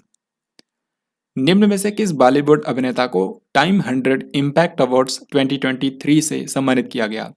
तो टाइम मैगजीन ने हाल ही में 100 लोगों को टाइम 100 इम्पैक्ट अवार्ड प्रदान किया है और इनमें से सिर्फ भारत के एक ही व्यक्ति हैं जिनका नाम है आयुष्मान खुराना। तो बॉलीवुड एक्टर आयुष्मान खुराना जो हैं उनको वो एकमात्र इस बार भारतीय रहे जिनको टाइम 100 इम्पैक्ट अवार्ड से सम्मानित किया गया। सो करेक्ट आंसर है ऑप्शन डी। रेलवे बोर्ड ने रेल दुर्घटना में मृत्यु होने पर सहायता राशि 50,000 रुपए से बढ़ाकर के कितनी कर दी है? तो रेलवे बोर्ड ने हाल ही में रेल दुर्घटना में मारे जाने पर जो सहायता राशि दी जाती थी उसको अब 10 गुना कर दिया है। यानी कि 50,000 की बजाय अब 5 लाख रुपए दिए जाएंगे अगर किसी व्यक्ति की रेल दुर्घटना में डेथ हो जाती है। तो करेक्ट आंसर होगा ऑप्शन सी। इसी साल आपको पता है ओडिशा के अंदर एक भयानक ट्रेन दुर्घटना हुई थी और अभी बिहार के अंदर भी ऐसी ही एक दुर्घटना हुई है। तो यहाँ पर आप देख सकते हैं सहायता राशि में कुछ बढ़ोतरी की गई है। बेसिकली 10 गुना कर दिया गया है। जैसे कि मौत होने पर अब मिलेंगे 5 लाख रुपए, गंभीर चोट के मामले में 2.5 लाख रुपए और मामूली चोट के मामले में 50,000 रुपए। केंद्रीय नागरिक उड्डयन मंत्री ज्योतिरादित्य सिंधिया ने उड़ान भवन का उद्घाटन कहाँ पर किया है? तो उड़ान भवन जो बिल्डिंग है ये सफदरगंज एयरपोर्ट जो कि दिल्ली में है, उसी की बाउंड्री के अंदर बनाया गया है। तो ये विमानन नियामकों के लिए एक बिल्डिंग है, जहाँ से विमानन क्षेत्र को रेगुलेट किया जाएगा। तो उड़ान भवन जो है ये नई दिल्ली के अंदर बनाया गया है। सो हमारा आंसर होगा ऑप्शन नंबर सी। राष्ट्रीय कौशल विकास निगम यानी कि एनएसडीसी ने किस बैंक के सहयोग से स्किल्स ऑन व्हील्स पहल शुरू की है? स्किल्स ऑन व्हील्स आप इसके नाम से ही समझ सकते हैं कि इसमें इस तरह से बसें रवाना की गई है और इनमें लोगों को स्किल प्रोवाइड करने के लिए सभी जरूरी चीज़ें होंगी। तो ये जो बसें हैं ये गांव-गांव जाएंगी और वहां पर युवाओं को स्किल प्रोवाइड की जाएगी। तो इंडसइंड बैंक के सहयोग से एनएसडीसी ने इसको लॉन्च किया है। तो करेक्ट आंसर होगा ऑप्शन डी। एनएसडीसी और इंडसइंड बैंक ने मिलकर के इस पहल को शुरू किया है। नवीनतम आईसीसी रैंकिंग में किस देश की पुरुष क्रिकेट टीम तीनों प्रारूपों में शीर्ष स्थान पर पहुंच गई है? तो इसका सही आंसर है ऑप्शन ए यानी कि भारत देश। तो सितंबर महीने में आईसीसी ने रैंकिंग जारी की थी और इसमें तीनों ही फॉर्मेट में यानी कि टेस्ट, ओडीआई और टी20 तीनों फॉर्मेट में नंबर 1 टीम रही इंडिया की टीम। तो इस तरीके से ये पहली बार हुआ है जब भारत ने तीनों ही फॉर्मेट्स के अंदर शीर्ष रैंक हासिल की है। यहाँ पे आप फोटो में देख सकते हैं तीनों ही फॉर्मेट्स के अंदर जो भारत की टीम है वो नंबर 1 पर आ चुकी है। हाल ही में केंद्र सरकार ने प्रधानमंत्री उज्ज्वला योजना की अवधि कितने वर्ष बढ़ाने की मंजूरी दे दी है? तो प्रधानमंत्री उज्ज्वला योजना के तहत आप जानते हैं गरीब और जरूरतमंद परिवारों की महिलाओं को फ्री में गैस कनेक्शन दिया जाता है। तो अब इस योजना की अवधि को 3 साल के लिए एक्सटेंड कर दिया गया है। तो इस क्वेश्चन का हमारा आंसर होगा ऑप्शन नंबर सी। तो अगले 3 सालों में इस पर कितने करोड़ रुपए खर्च किए जाएंगे? 1650 करोड़ रुपए और इससे देश के अंदर 75 लाख नए गैस कनेक्शन दिए जाएंगे। तो इतना आपको याद रखना है। आसियान देशों का पहला संयुक्त सैन्य अभ्यास ASEX-01N कहां पर आयोजित किया गया? तो आसियान के जो 10 मेंबर कंट्रीज हैं उनके बीच में पहली बार संयुक्त सैन्य अभ्यास हुआ है और इसका आयोजन किया गया है दक्षिण नाटूना सागर में। ये इंडोनेशिया में पड़ता है। तो यहीं पर इस बार का आसियान देशों का पहला संयुक्त सैन्य अभ्यास हुआ है। जम्मू कश्मीर के किस रेलवे स्टेशन का नाम बदलकर शहीद कैप्टन तुषार महाजन रेलवे स्टेशन कर दिया गया है? तो जम्मू कश्मीर के अंदर जो उधमपुर का रेलवे स्टेशन है अब उसका नाम चेंज करके कर दिया गया है शहीद कैप्टन तुषार महाजन रेलवे स्टेशन। तो यहाँ पर हमारा आंसर हो जाएगा option number D. Udhampur railway station का नाम हो गया है शहीद कैप्टन तुषार महाजन के नाम पर। भारतीय मूल के किस व्यक्ति ने 14 सितंबर को सिंगापुर के नए राष्ट्रपति के रूप में शपथ ली है? तो सिंगापुर कंट्री के अंदर हाल ही में राष्ट्रपति चुनाव हुआ था और एक भारतीय मूल के व्यक्ति को वहां पर राष्ट्रपति बनाया गया है जिनका नाम है थर्मन सनमुगरत्नम। थर्मन सनमुगरत्नम। सो आंसर होगा ऑप्शन डी। अब इसी के साथ मैं आपको रिवाइज कराता हूं कि इस महीने के अंदर कौन कौन सी अंतरराष्ट्रीय स्तर की महत्वपूर्ण नियुक्तियां हुई हैं। तो सबसे पहले आप इनको खुद से ट्राई करेंगे। तो सिंगापुर के नए राष्ट्रपति बन गए हैं थर्मन सनमुगरत्नम। लाटविया जो कंट्री है यहाँ की नई प्रधानमंत्री बनी है इविका शिलिना। वानुअतु जो कंट्री है यहाँ के नए प्रधानमंत्री बन गए हैं सातो गिलमन। संयुक्त राष्ट्र महासभा के 78वें सत्र के अध्यक्ष बन गए हैं डेनिस फ्रांसिस और ये त्रिनिदाद एंड टोबागो कंट्री के हैं, यह भी आपको याद रखना है। श्रीलंका में भारत के उच्चायुक्त के रूप में नियुक्त किया गया है संतोष झा को और ऑस्ट्रेलिया देश के अंदर भारत के अगले उच्चायुक्त होंगे गोपाल बागले। 26 जनवरी 2024 को भारत के गणतंत्र दिवस समारोह में किसे आमंत्रित किया गया है? तो next year Republic day parade के लिए चीफ गेस्ट के रूप में इनवाइट किया गया है अमेरिका के राष्ट्रपति जो बाइडेन को। तो यहाँ पर आंसर होगा ऑप्शन ए। फिर ये क्वेश्चन बहुत ही महत्वपूर्ण है क्योंकि सितंबर में इसकी काफी चर्चा हुई। आपको बताना है कि महिला आरक्षण विधेयक 2023 के तहत महिलाओं को लोकसभा और विधानसभाओं में कितने % का आरक्षण मिलेगा। तो सबसे पहले मैं आपको इस बिल के बारे में सारी महत्वपूर्ण चीजें बता दूं, फिर हम लोग इस क्वेश्चन पर वापस आएंगे। तो वुमेन्स रिजर्वेशन बिल 2023 जो है इसके कुछ अन्य नाम हैं जैसे कि नारी शक्ति वंदन अधिनियम या फिर इसका जो ऑफिशियल नेम है वो है the constitution 128th amendment bill 2023। यानी कि ये भारतीय संविधान में 128वां संविधान संशोधन विधेयक था। हालांकि इसके जरिए जो संविधान में संशोधन हुआ है वो 106वें नंबर का है। 106वां संविधान संशोधन अधिनियम अगर आपसे पूछे तो 106वां है, लेकिन विधेयक का नंबर अगर आपसे पूछा जाए तो वो 128वां है। ये जो बिल है ये 1/3 सीट्स को रिजर्व करता है लोकसभा और स्टेट लेजिस्लेटिव असेंबलीज के अंदर वुमेन्स के लिए। यानी कि इस बिल के तहत जो लोकसभा है और जो राज्यों की विधानसभाएं हैं उन सभी के अंदर 1/3 सीट्स यानी कि 33% जो सीट हैं वो महिलाओं के लिए आरक्षित की जाएंगी, महिलाओं के लिए रिजर्व होंगी। आप देख सकते हैं कि इस बिल को 19 सितंबर 2023 को भारत के जो कानून मंत्री हैं अर्जुन राम मेघवाल, उन्होंने लोकसभा के अंदर इंट्रोड्यूस किया था। फिर अगले ही दिन यानी कि 20 सितंबर को इसको लोकसभा ने पारित भी कर दिया था। यहाँ पर 454 वोट जो है वो फेवर में पड़े थे, बाकी सिर्फ 2 लोगों ने यहाँ पर इसके अगेंस्ट में वोट किया था। फिर अगले दिन यानी कि 21 सितंबर को राज्यसभा ने भी इसको पारित कर दिया और राज्यसभा में 214 वोट पड़े। सभी के सभी लोगों ने इसके फेवर में वोट किया था, किसी ने भी यहाँ पर अगेंस्ट में वोट नहीं किया। फिर 29 सितंबर को भारत की राष्ट्रपति द्रौपदी मुर्मू ने भी इस पर अपने साइन कर दिए और इस तरीके से ये एक अधिनियम बन गया। ये विधेयक अधिनियम तो बन गया है, लेकिन अभी इसको लागू करने में काफ़ी वक्त लगेगा, क्योंकि अभी पहले तो अगले साल के लोकसभा चुनाव होंगे, फिर उसके बाद लोकसभा और विधानसभाओं का पुनर्निर्धारण किया जाएगा यानी कि डिलिमिटेशन किया जाएगा। फिर उसके बाद कहीं जाकर के इसको 2026 के आसपास लागू किया जाएगा। तो आप देख सकते हैं एक बार जब ये लागू हो जाएगा तो 15 साल के लिए वैलिड होगा, 15 साल के बाद ही फिर ये एक्सपायर होगा। तो अब हम क्वेश्चन पर वापस आते हैं। यहाँ पर पूछा गया था कि इसमें महिलाओं को लोकसभा और विधानसभाओं में कितने % रिजर्वेशन मिलेगा, तो आंसर है 33%। फिर ये क्वेश्चन देखिए, इसमें आपसे पूछा गया है कि भारत की राष्ट्रपति द्रौपदी मुर्मू ने महिला आरक्षण विधेयक 2023 पर किस तिथि को हस्ताक्षर किए। तो मैंने आपको बताया कि इस बिल को लोकसभा ने पारित किया है 20 सितंबर को, फिर राज्यसभा ने पारित किया है 21 सितंबर को और भारत की राष्ट्रपति द्रौपदी मुर्मू ने इस पर साइन किए हैं 29 सितंबर को।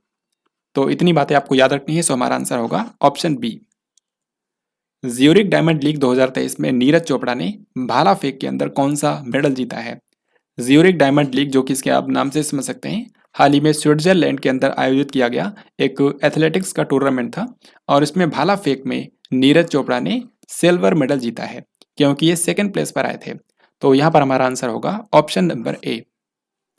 1 सितंबर 2023 को नई दिल्ली के अंदर मेरी माटी मेरा देश अभियान के अंतर्गत अमृत कलश यात्रा का शुभारंभ किसने किया है। तो मेरी माटी मेरा देश अभियान जो है ये आप जानते हैं भारत में शहीद वीर जवानों के प्रति सम्मान व्यक्त करने के लिए शुरू किया गया था। तो इसी के अंतर्गत अमृत कलश यात्रा का शुभारंभ किया है भारत के गृह मंत्री अमित शाह ने। तो इसमें क्या होगा, देश भर से मिट्टी ला करके उसको दिल्ली पे लाया जाएगा। तो करेक्ट आंसर यहाँ पर होगा अमित शाह। हाल ही में किस देश के वैज्ञानिकों ने प्रयोगशाला में विकसित स्टेम कोशिकाओं का इस्तेमाल करके कृत्रिम भ्रूण तैयार किया है। तो इसका सही आंसर है ऑप्शन बी यानी कि इजराइल। हाल ही में इजराइल के वैज्ञानिकों ने, इजराइल में एक इंस्टीट्यूट है जिसका नाम है वीजमैन इंस्टीट्यूट। तो वीजमैन इंस्टीट्यूट के वैज्ञानिकों ने क्या किया है, यहाँ पर प्रयोगशाला में विकसित स्टेम सेल्स का इस्तेमाल करके कृत्रिम भ्रूण तैयार किया है और इसमें चूहे के स्टेम सेल का इस्तेमाल किया गया। किस देश ने पुरुष हॉकी 5S एशिया कप 2023 का खिताब जीत लिया है। तो हाल ही में एशिया लेवल पर हॉकी 5S का एक टूर्नामेंट हुआ है। इसमें क्या होता है, सिर्फ 5-5 ही खिलाड़ी होते हैं दोनों टीम में। तो इसका पहली बार एशिया कप हुआ है और ये जीता है भारत ने। तो करेक्ट आंसर होगा ऑप्शन ए।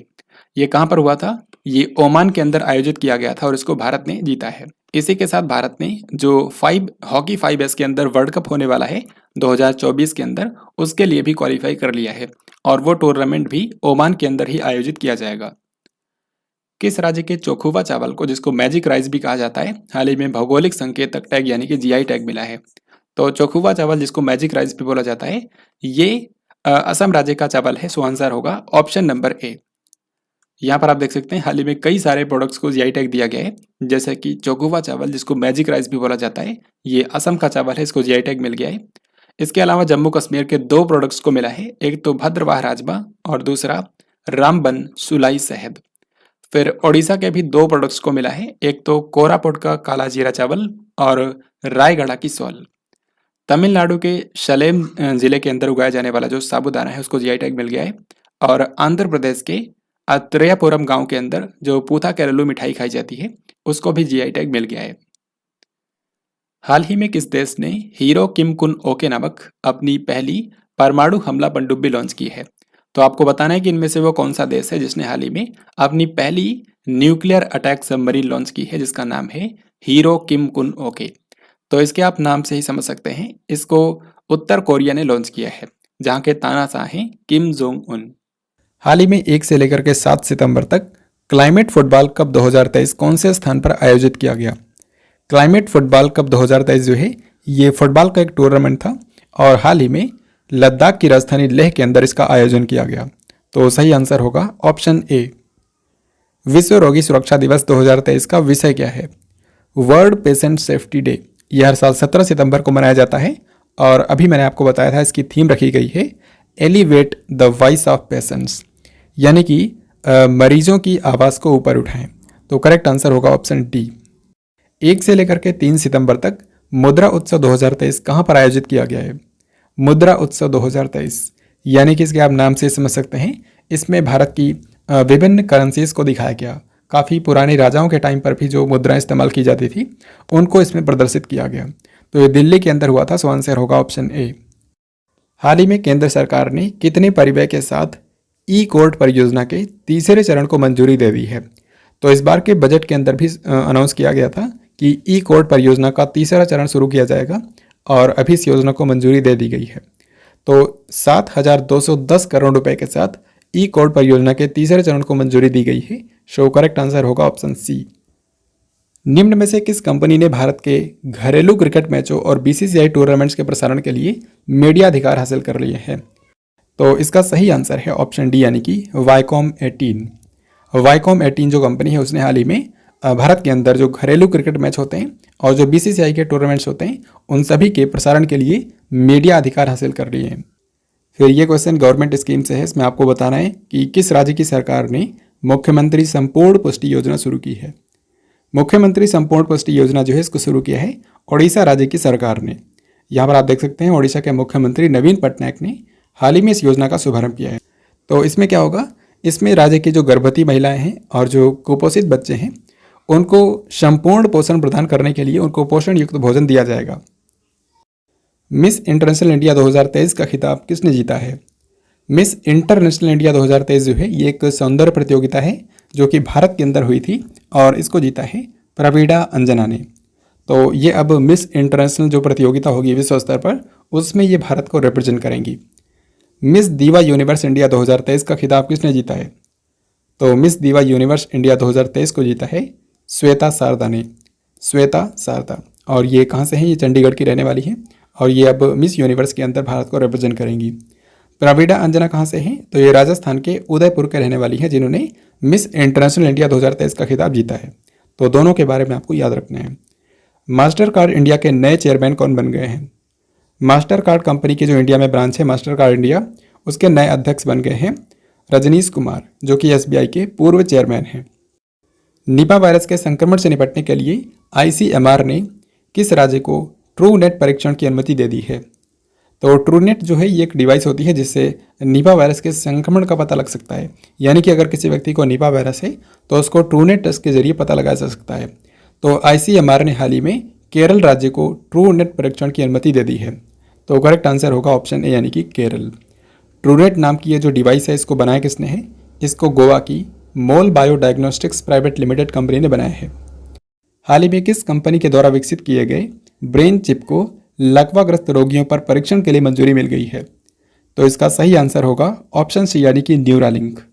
न्यूरालिंक नाम की जो कंपनी है इसको एलॉन मस्क और कुछ अन्य लोगों ने मिलकर के शुरू किया था।